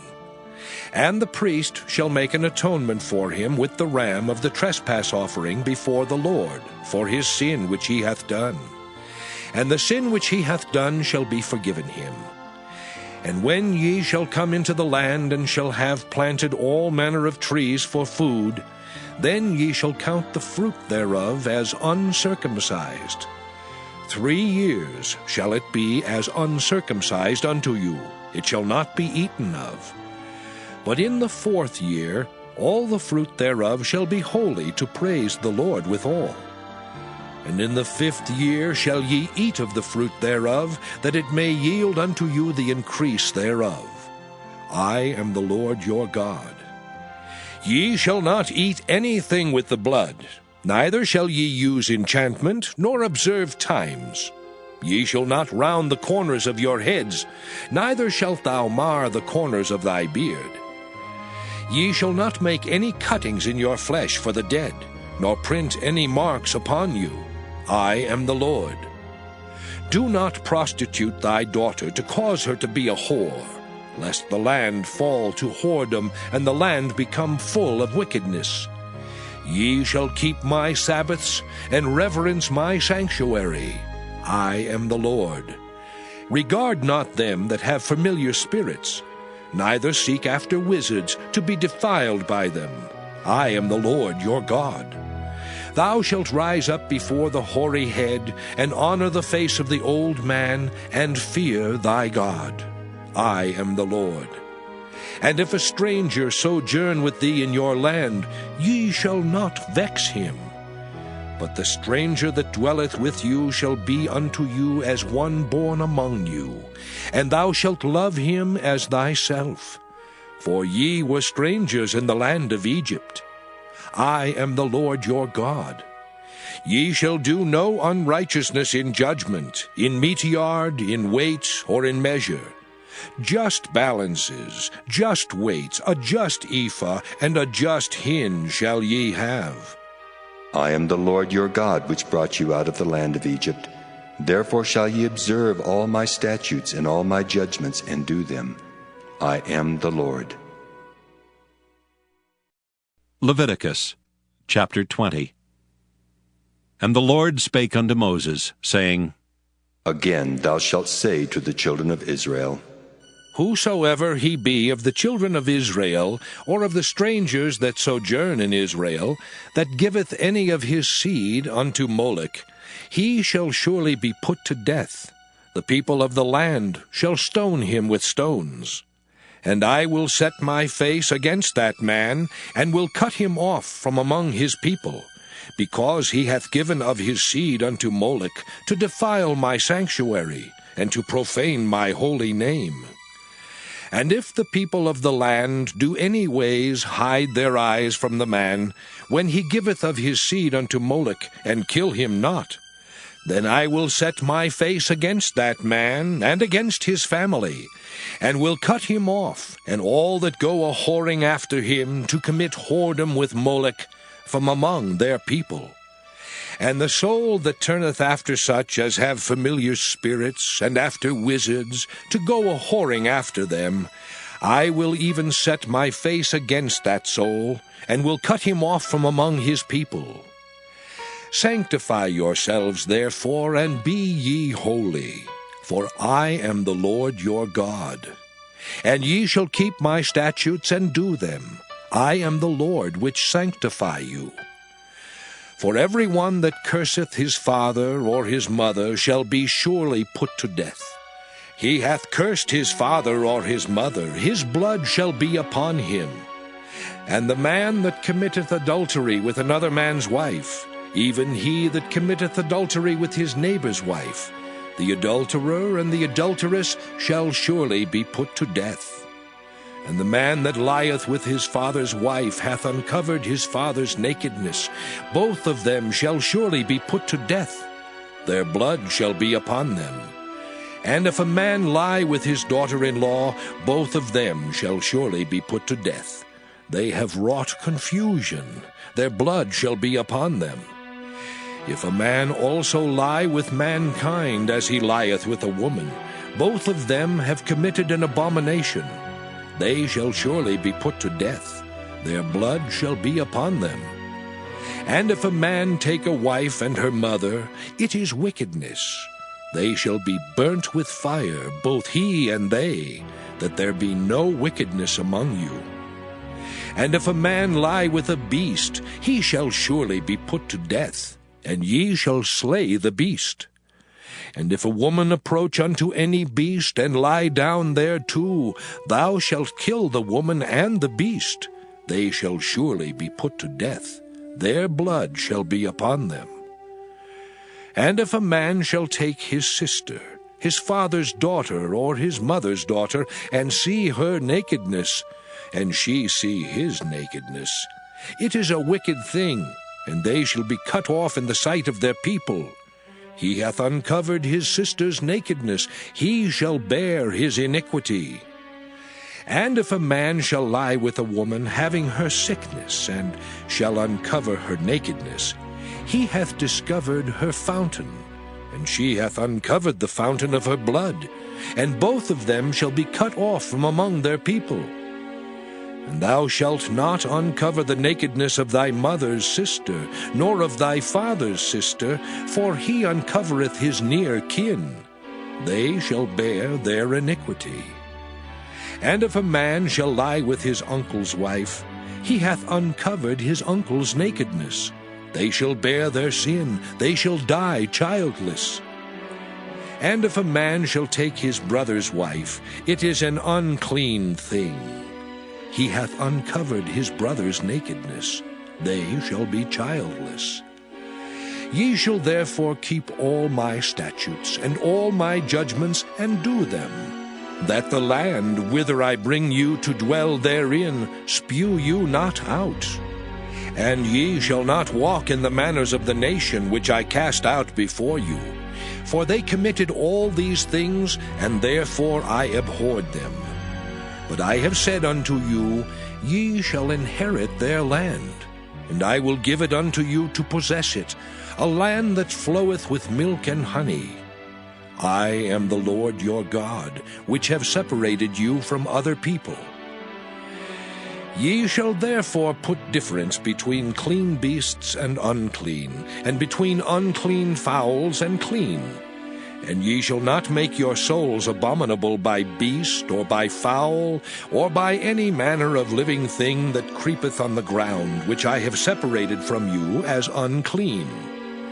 And ye shall be holy unto me.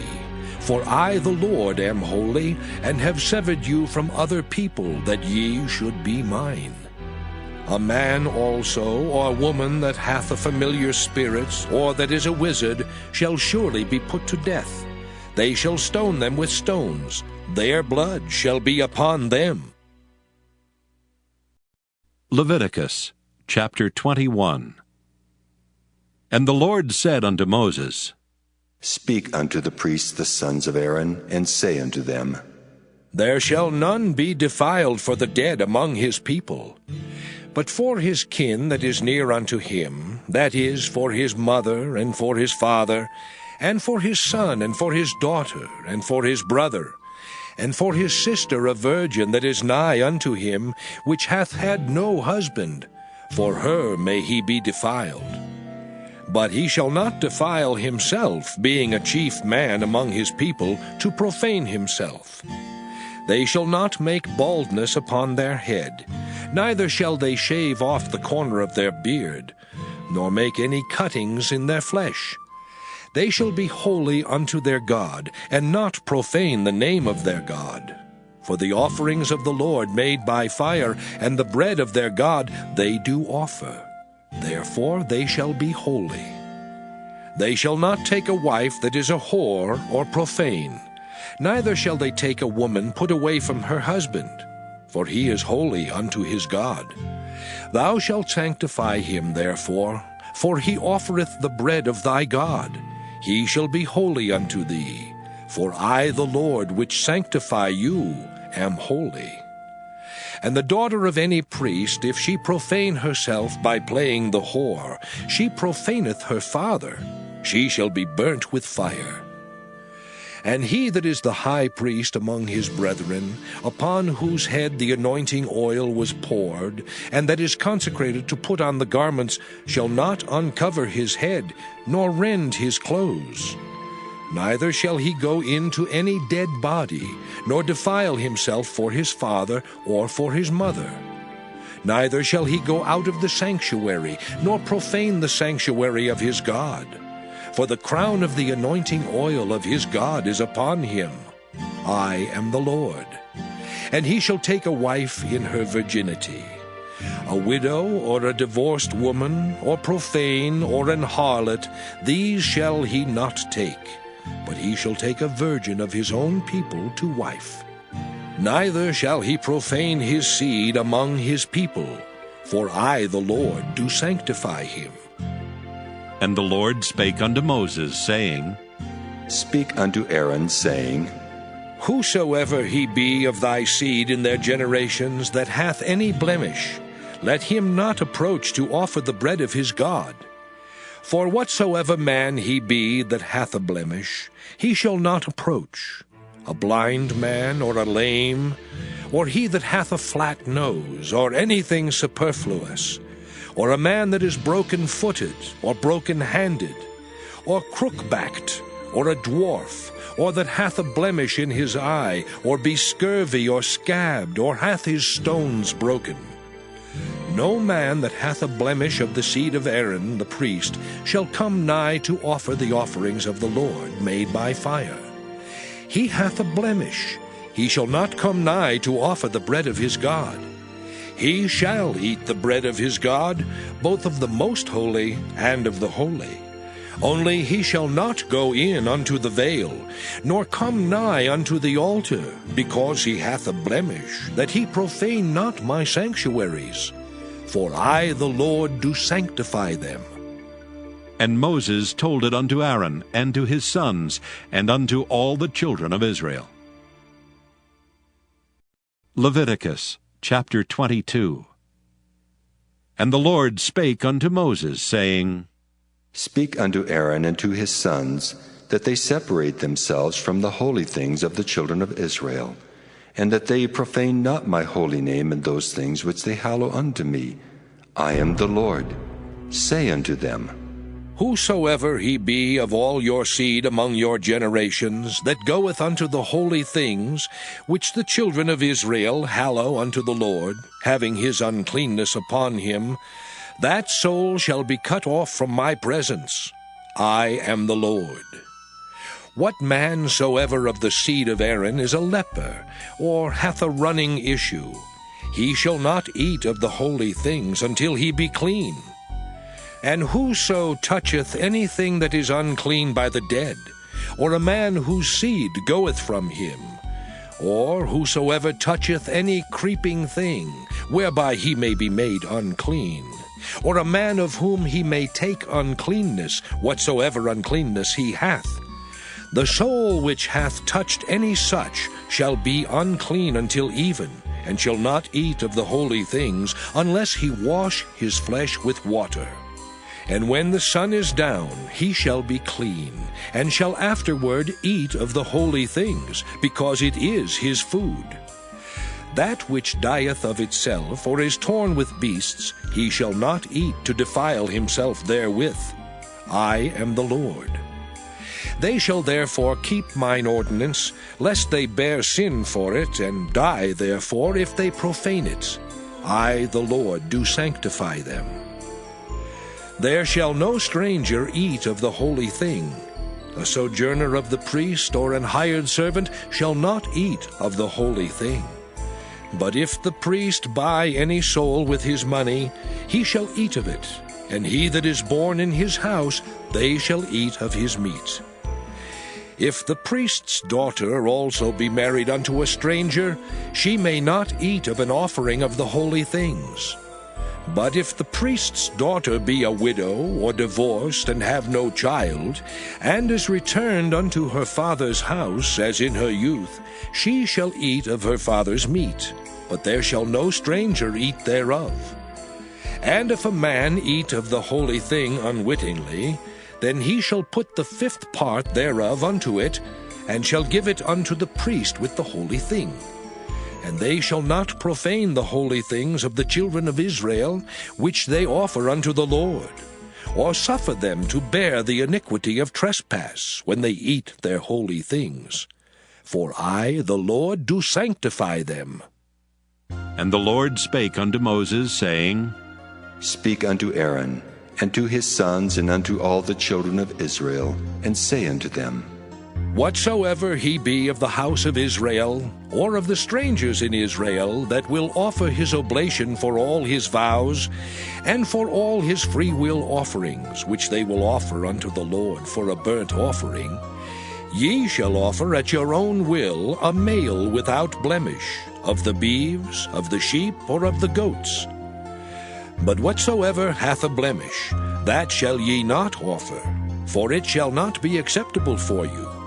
And whosoever offereth a sacrifice of peace offerings unto the Lord to accomplish his vow, or a free will offering in beeves or sheep, it shall be perfect to be accepted. There shall be no blemish therein. Blind, or broken, or maimed, or having a wen, or scurvy, or scabbed, ye shall not offer these unto the Lord, nor make an offering by fire of them upon the altar unto the Lord. Either a bullock or a lamb that hath anything superfluous or lacking in his parts, that mayest thou offer for a free will offering, but for a vow it shall not be accepted. Ye shall not offer unto the Lord that which is bruised, or crushed, or broken, or cut. Neither shall ye make any offering thereof in your land. Neither from a stranger's hand shall ye offer the bread of your God of any of these, because their corruption is in them, and blemishes be in them, they shall not be accepted for you. And the Lord spake unto Moses, saying, When a bullock, or a sheep, or a goat is brought forth, then it shall be 7 days under the dam, and from the 8th day and thenceforth it shall be accepted for an offering made by fire unto the Lord. And whether it be cow or ewe, ye shall not kill it and her young both in 1 day. And when ye will offer a sacrifice of thanksgiving unto the Lord, offer it at your own will. On the same day it shall be eaten up. Ye shall leave none of it until the morrow. I am the Lord. Therefore shall ye keep my commandments and do them. I am the Lord. Neither shall ye profane my holy name, but I will be hallowed among the children of Israel. I am the Lord which hallow you, that brought you out of the land of Egypt, to be your God. I am the Lord. Leviticus chapter 23. And the Lord spake unto Moses, saying, Speak unto the children of Israel, and say unto them, Concerning the feasts of the Lord, which ye shall proclaim to be holy convocations, even these are my feasts. 6 days shall work be done, but the 7th day is the Sabbath of rest, and holy convocation. Ye shall do no work therein. It is the Sabbath of the Lord in all your dwellings. These are the feasts of the Lord, even holy convocations, which ye shall proclaim in their seasons. In the 14th day of the 1st month at even is the Lord's Passover. And on the 15th day of the same month is the feast of unleavened bread unto the Lord. 7 days ye must eat unleavened bread. In the 1st day ye shall have an holy convocation. Ye shall do no servile work therein. But ye shall offer an offering made by fire unto the Lord 7 days. In the 7th day is an holy convocation. Ye shall do no servile work therein. And the Lord spake unto Moses, saying, Speak unto the children of Israel, and say unto them, When ye be come into the land which I give unto you, and shall reap the harvest thereof, then ye shall bring a sheaf of the first fruits of your harvest unto the priest. And he shall wave the sheaf before the Lord, to be accepted for you.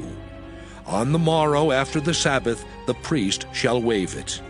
And ye shall offer that day when ye wave the sheaf an he-lamb without blemish of the first year for a burnt offering unto the Lord. And the meat offering thereof shall be 2/10 deals of fine flour mingled with oil, an offering made by fire unto the Lord for a sweet savour. And the drink offering thereof shall be of wine, the 4th part of an hin. And ye shall eat neither bread, nor parched corn, nor green ears, until the selfsame day that ye have brought an offering unto your God. It shall be a statute forever throughout your generations in all your dwellings. And ye shall count unto you from the morrow after the Sabbath, from the day that ye brought the sheaf of the wave offering, 7 Sabbaths shall be complete. Even unto the morrow after the 7th Sabbath shall ye number 50 days. And ye shall offer a new meat offering unto the Lord. Ye shall bring out of your habitations 2 wave loaves of 2/10 deals. They shall be of fine flour, they shall be baken with leaven. They are the first fruits unto the Lord. And ye shall offer with the bread 7 lambs without blemish of the first year, and 1 young bullock, and 2 rams. They shall be for a burnt offering unto the Lord, with their meat offering and their drink offerings, even an offering made by fire, of sweet savour unto the Lord. Then ye shall sacrifice 1 kid of the goats for a sin offering, and 2 lambs of the first year for a sacrifice of peace offerings. And the priest shall wave them with the bread of the first fruits for a wave offering before the Lord, with the 2 lambs. They shall be holy to the Lord for the priest. And ye shall proclaim on the selfsame day, that it may be an holy convocation unto you. Ye shall do no servile work therein.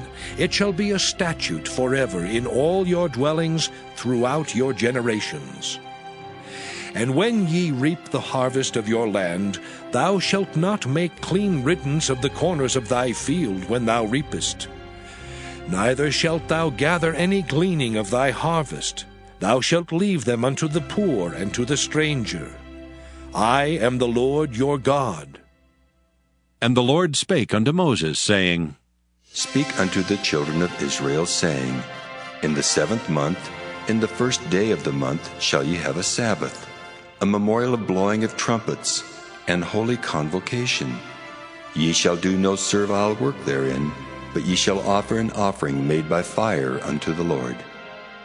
And the Lord spake unto Moses, saying, Also on the 10th day of the 7th month, there shall be a day of atonement.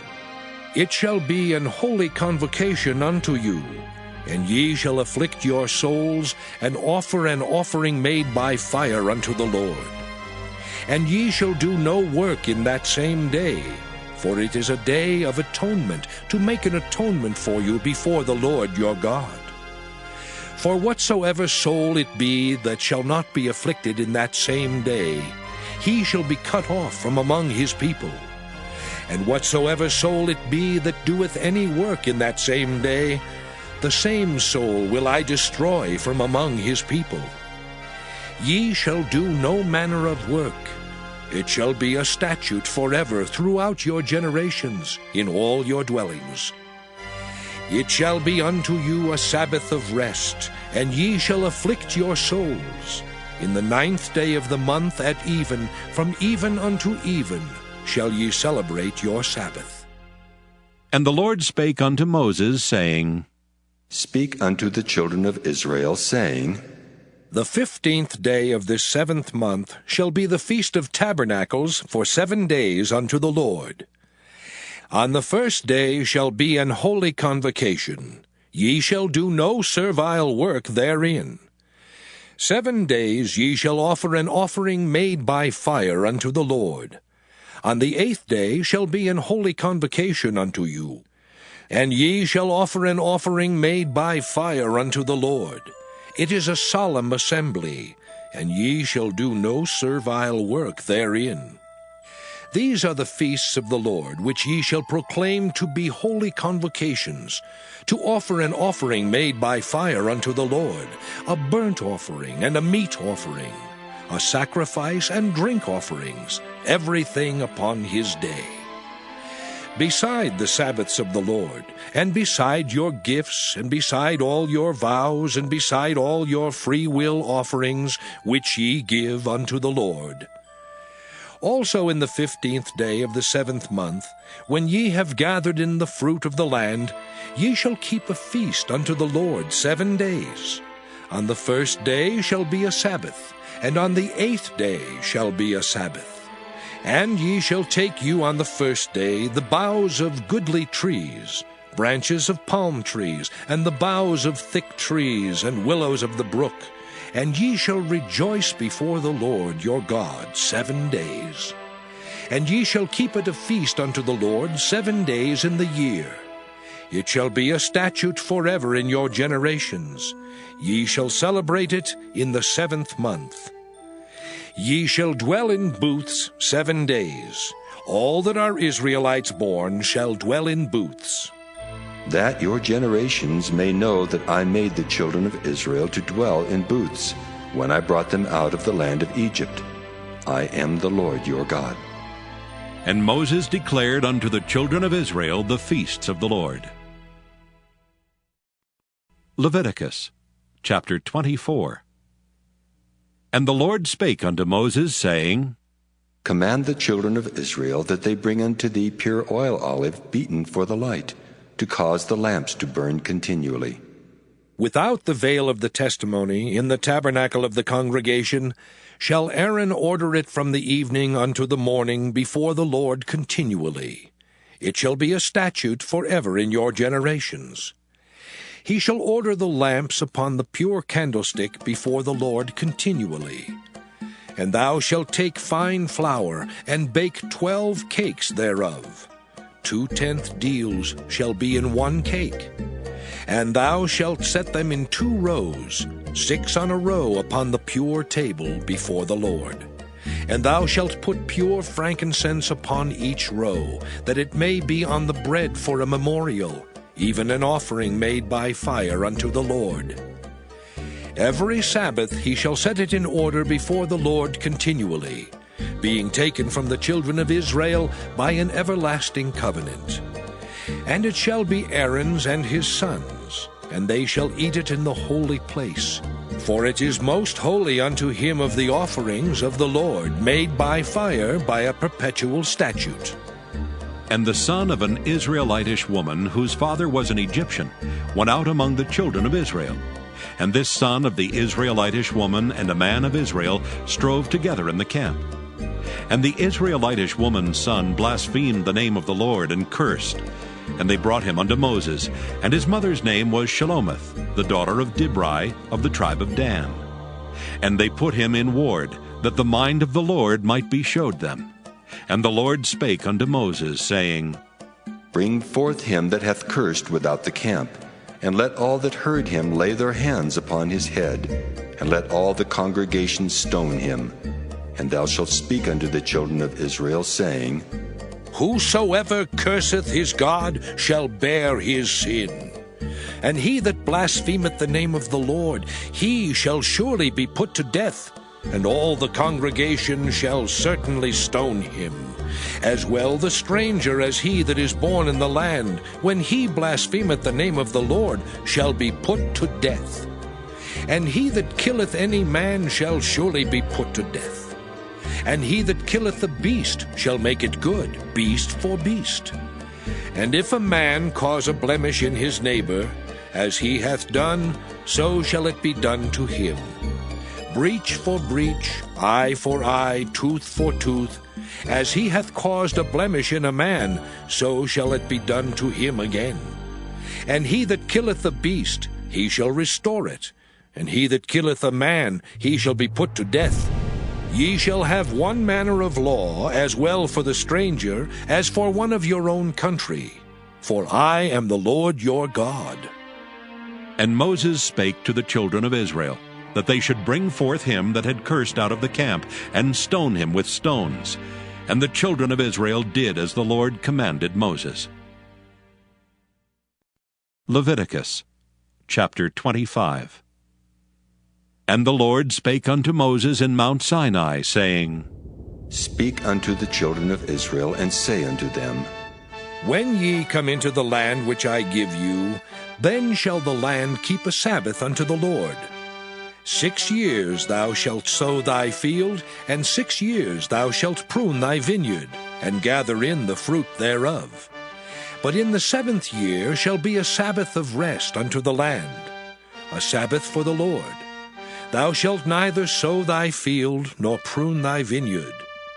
That which groweth of its own accord of thy harvest thou shalt not reap, neither gather the grapes of thy vine undressed, for it is a year of rest unto the land. And the Sabbath of the land shall be meat for you, for thee, and for thy servant, and for thy maid, and for thy hired servant, and for thy stranger that sojourneth with thee. And for thy cattle, and for the beasts that are in thy land, shall all the increase thereof be meat. And thou shalt number 7 Sabbaths of years unto thee, 7 times 7 years. And the space of the 7 Sabbaths of years shall be unto thee 49 years. Then shalt thou cause the trumpet of the Jubilee to sound on the 10th day of the 7th month. In the day of atonement shall ye make the trumpet sound throughout all your land. And ye shall hallow the 50th year, and proclaim liberty throughout all the land unto all the inhabitants thereof. It shall be a jubilee unto you. And ye shall return every man unto his possession, and ye shall return every man unto his family. A jubilee shall that 50th year be unto you. Ye shall not sow, neither reap that which groweth of itself in it, nor gather the grapes in it of thy vine undressed. For it is the Jubilee, it shall be holy unto you. Ye shall eat the increase thereof out of the field. In the year of this Jubilee ye shall return every man unto his possession. And if thou sell aught unto thy neighbor, or buyest aught of thy neighbor's hand, ye shall not oppress one another. According to the number of years after the Jubilee, thou shalt buy of thy neighbor, and according unto the number of years of the fruits he shall sell unto thee. According to the multitude of years thou shalt increase the price thereof, and according to the fewness of years thou shalt diminish the price of it. For according to the number of the years of the fruits doth he sell unto thee. Ye shall not therefore oppress one another, but thou shalt fear thy God. For I am the Lord your God. Wherefore ye shall do my statutes, and keep my judgments, and do them, and ye shall dwell in the land in safety. And the land shall yield her fruit, and ye shall eat your fill, and dwell therein in safety. And if ye shall say, What shall we eat the 7th year? Behold, we shall not sow, nor gather in our increase. Then I will command my blessing upon you in the 6th year, and it shall bring forth fruit for 3 years. And ye shall sow the 8th year, and eat yet of old fruit until the 9th year. Until her fruits come in, ye shall eat of the old store. The land shall not be sold forever, for the land is mine. For ye are strangers and sojourners with me. And in all the land of your possession ye shall grant a redemption for the land.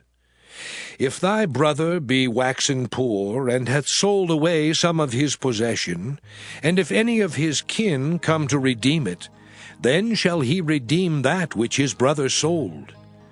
And if the man have none to redeem it, and himself be able to redeem it, then let him count the years of the sale thereof, and restore the overplus unto the man to whom he sold it, that he may return unto his possession. But if he be not able to restore it to him, then that which is sold shall remain in the hand of him that hath bought it until the year of Jubilee. And in the Jubilee it shall go out, and he shall return unto his possession. And if a man sell a dwelling house in a walled city, then he may redeem it within a whole year after it is sold. Within a full year may he redeem it. And if it be not redeemed within the space of a full year, then the house that is in the walled city shall be established forever to him that bought it throughout his generations. It shall not go out in the Jubilee. But the houses of the villages which have no wall round about them shall be counted as the fields of the country. They may be redeemed, and they shall go out in the Jubilee. Notwithstanding the cities of the Levites, and the houses of the cities of their possession, may the Levites redeem at any time. And if a man purchase of the Levites, then the house that was sold, and the city of his possession, shall go out in the year of Jubilee. For the houses of the cities of the Levites are their possession among the children of Israel. But the field of the suburbs of their cities may not be sold, for it is their perpetual possession. And if thy brother be waxen poor, and fallen in decay with thee, then thou shalt relieve him, yea, though he be a stranger or a sojourner, that he may live with thee. Take thou no usury of him, or increase, but fear thy God, that thy brother may live with thee. Thou shalt not give him thy money upon usury, nor lend him thy victuals for increase. I am the Lord your God, which brought you forth out of the land of Egypt, to give you the land of Canaan, and to be your God. And if thy brother that dwelleth by thee be waxen poor, and be sold unto thee, thou shalt not compel him to serve as a bondservant, but as an hired servant, and as a sojourner. He shall be with thee, and shall serve thee unto the year of Jubilee. And then shall he depart from thee, both he and his children with him, and shall return unto his own family, and unto the possession of his fathers shall he return. For they are my servants, which I brought forth out of the land of Egypt. They shall not be sold as bondmen. Thou shalt not rule over him with rigor, but shalt fear thy God. Both thy bondmen and thy bondmaids, which thou shalt have, shall be of the heathen that are round about you. Of them shall ye buy bondmen and bondmaids. Moreover, of the children of the strangers that do sojourn among you, of them shall ye buy, and of their families that are with you, which they begat in your land, and they shall be your possession. And ye shall take them as an inheritance for your children after you, to inherit them for a possession. They shall be your bondmen forever. But over your brethren, the children of Israel, ye shall not rule one over another with rigor. And if a sojourner or stranger wax rich by thee, and thy brother that dwelleth by him wax poor, and sell himself unto the stranger or sojourner by thee, or to the stock of the stranger's family, after that he is sold, he may be redeemed again. One of his brethren may redeem him. Either his uncle or his uncle's son may redeem him, or any that is nigh of kin unto him of his family may redeem him, or if he be able, he may redeem himself. And he shall reckon with him that bought him from the year that he was sold to him unto the year of Jubilee. And the price of his sale shall be according unto the number of years. According to the time of an hired servant shall it be with him. If there be yet many years behind, according unto them he shall give again the price of his redemption out of the money that he was bought for. And if there remain but few years unto the year of Jubilee, then he shall count with him, and according unto his years shall he give him again the price of his redemption. And as a yearly hired servant shall he be with him, and the other shall not rule with rigor over him in thy sight. And if he be not redeemed in these years, then he shall go out in the year of Jubilee, both he and his children with him. For unto me the children of Israel are servants. They are my servants whom I brought forth out of the land of Egypt. I am the Lord your God. Leviticus chapter 26. Ye shall make you no idols, nor graven image, neither rear you up a standing image, neither shall you set up any image of stone in your land to bow down unto it. For I am the Lord your God. Ye shall keep my Sabbaths, and reverence my sanctuary. I am the Lord. If ye walk in my statutes, and keep my commandments, and do them, then I will give you rain in due season, and the land shall yield her increase, and the trees of the field shall yield their fruit. And your threshing shall reach unto the vintage, and the vintage shall reach unto the sowing time, and ye shall eat your bread to the full, and dwell in your land safely. And I will give peace in the land, and ye shall lie down, and none shall make you afraid. And I will rid evil beasts out of the land, neither shall the sword go through your land. And ye shall chase your enemies, and they shall fall before you by the sword. And 5 of you shall chase 100, and 100 of you shall put 10,000 to flight. And your enemies shall fall before you by the sword. For I will have respect unto you, and make you fruitful, and multiply you, and establish my covenant with you. And ye shall eat old store, and bring forth the old because of the new. And I will set my tabernacle among you, and my soul shall not abhor you. And I will walk among you, and will be your God, and ye shall be my people. I am the Lord your God, which brought you forth out of the land of Egypt, that ye should not be their bondmen. And I have broken the bands of your yoke, and made you go upright. But if ye will not hearken unto me, and will not do all these commandments, and if ye shall despise my statutes, or if your soul abhor my judgments, so that ye will not do all my commandments, but that ye break my covenant, I also will do this unto you. I will even appoint over you terror, consumption, and the burning ague that shall consume the eyes and cause sorrow of heart. And ye shall sow your seed in vain, for your enemies shall eat it. And I will set my face against you, and ye shall be slain before your enemies. They that hate you shall reign over you, and ye shall flee when none pursueth you. And if ye will not yet for all this hearken unto me, then I will punish you 7 times more for your sins. And I will break the pride of your power, and I will make your heaven as iron, and your earth as brass. And your strength shall be spent in vain, for your land shall not yield her increase, neither shall the trees of the land yield their fruits. And if ye walk contrary unto me, and will not hearken unto me, I will bring 7 times more plagues upon you according to your sins. I will also send wild beasts among you, which shall rob you of your children, and destroy your cattle, and make you few in number, and your high ways shall be desolate. And if ye will not be reformed by me by these things, but will walk contrary unto me, then will I also walk contrary unto you, and will punish you yet 7 times for your sins.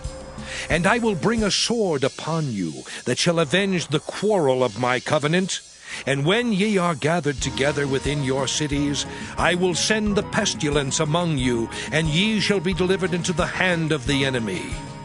And when I have broken the staff of your bread, 10 women shall bake your bread in one oven, and they shall deliver you your bread again by weight. And ye shall eat, and not be satisfied. And if ye will not for all this hearken unto me, but walk contrary unto me, then I will walk contrary unto you also in fury. And I, even I, will chastise you 7 times for your sins. And ye shall eat the flesh of your sons, and the flesh of your daughters shall ye eat. And I will destroy your high places, and cut down your images, and cast your carcasses upon the carcasses of your idols, and my soul shall abhor you. And I will make your cities waste, and bring your sanctuaries unto desolation, and I will not smell the savor of your sweet odors. And I will bring the land into desolation, and your enemies which dwell therein shall be astonished at it. And I will scatter you among the heathen, and will draw out a sword after you, and your land shall be desolate, and your cities waste. Then shall the land enjoy her Sabbaths, as long as it lieth desolate, and ye be in your enemy's land, even then shall the land rest, and enjoy her Sabbaths. As long as it lieth desolate, it shall rest, because it did not rest in your Sabbaths, when ye dwelt upon it. And upon them that are left alive of you, I will send a faintness into their hearts in the lands of their enemies, and the sound of a shaken leaf shall chase them, and they shall flee as fleeing from a sword, and they shall fall when none pursueth. And they shall fall one upon another, as it were before a sword, when none pursueth. And ye shall have no power to stand before your enemies. And ye shall perish among the heathen, and the land of your enemies shall eat you up. And they that are left of you shall pine away in their iniquity in your enemies' lands, and also in the iniquities of their fathers shall they pine away with them. If they shall confess their iniquity, and the iniquity of their fathers, with their trespass which they trespassed against me, and that also they have walked contrary unto me, and that I also have walked contrary unto them, and have brought them into the land of their enemies, if then their uncircumcised hearts be humbled, and they then accept of the punishment of their iniquity, then will I remember my covenant with Jacob, and also my covenant with Isaac, and also my covenant with Abraham will I remember. And I will remember the land. The land also shall be left of them, and shall enjoy her Sabbaths, while she lieth desolate without them. And they shall accept of the punishment of their iniquity, even because they despised my judgments, and because their soul abhorred my statutes.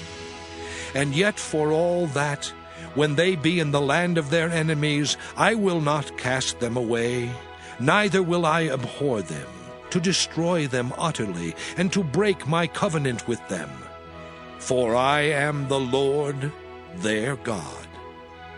But I will for their sakes remember the covenant of their ancestors, whom I brought forth out of the land of Egypt in the sight of the heathen, that I might be their God. I am the Lord. These are the statutes and judgments and laws which the Lord made between him and the children of Israel in Mount Sinai by the hand of Moses. Leviticus chapter 27.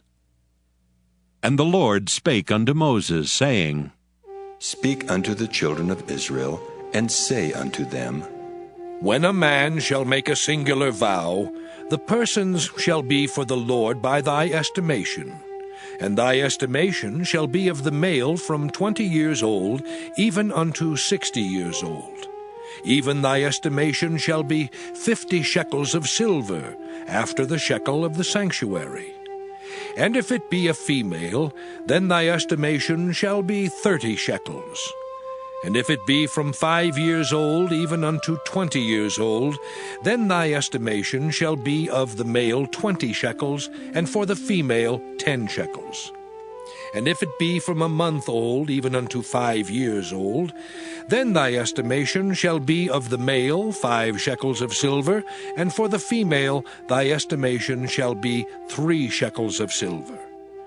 And if it be from 60 years old and above, if it be a male, then thy estimation shall be 15 shekels, and for the female 10 shekels. But if he be poorer than thy estimation, then he shall present himself before the priest, and the priest shall value him. According to his ability that vowed shall the priest value him. And if it be a beast, whereof men bring an offering unto the Lord, all that any man giveth of such unto the Lord shall be holy. He shall not alter it, nor change it, a good for a bad, or a bad for a good. And if he shall at all change beast for beast, then it and the exchange thereof shall be holy. And if it be any unclean beast, of which they do not offer a sacrifice unto the Lord, then he shall present the beast before the priest. And the priest shall value it, whether it be good or bad. As thou valuest it, who art the priest, so shall it be. But if he will at all redeem it, then he shall add a 5th part thereof unto thy estimation. And when a man shall sanctify his house to be holy unto the Lord, then the priest shall estimate it, whether it be good or bad. As the priest shall estimate it, so shall it stand.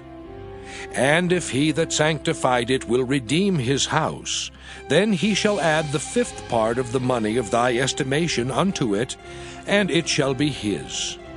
And if a man shall sanctify unto the Lord some part of a field of his possession, then thy estimation shall be according to the seed thereof.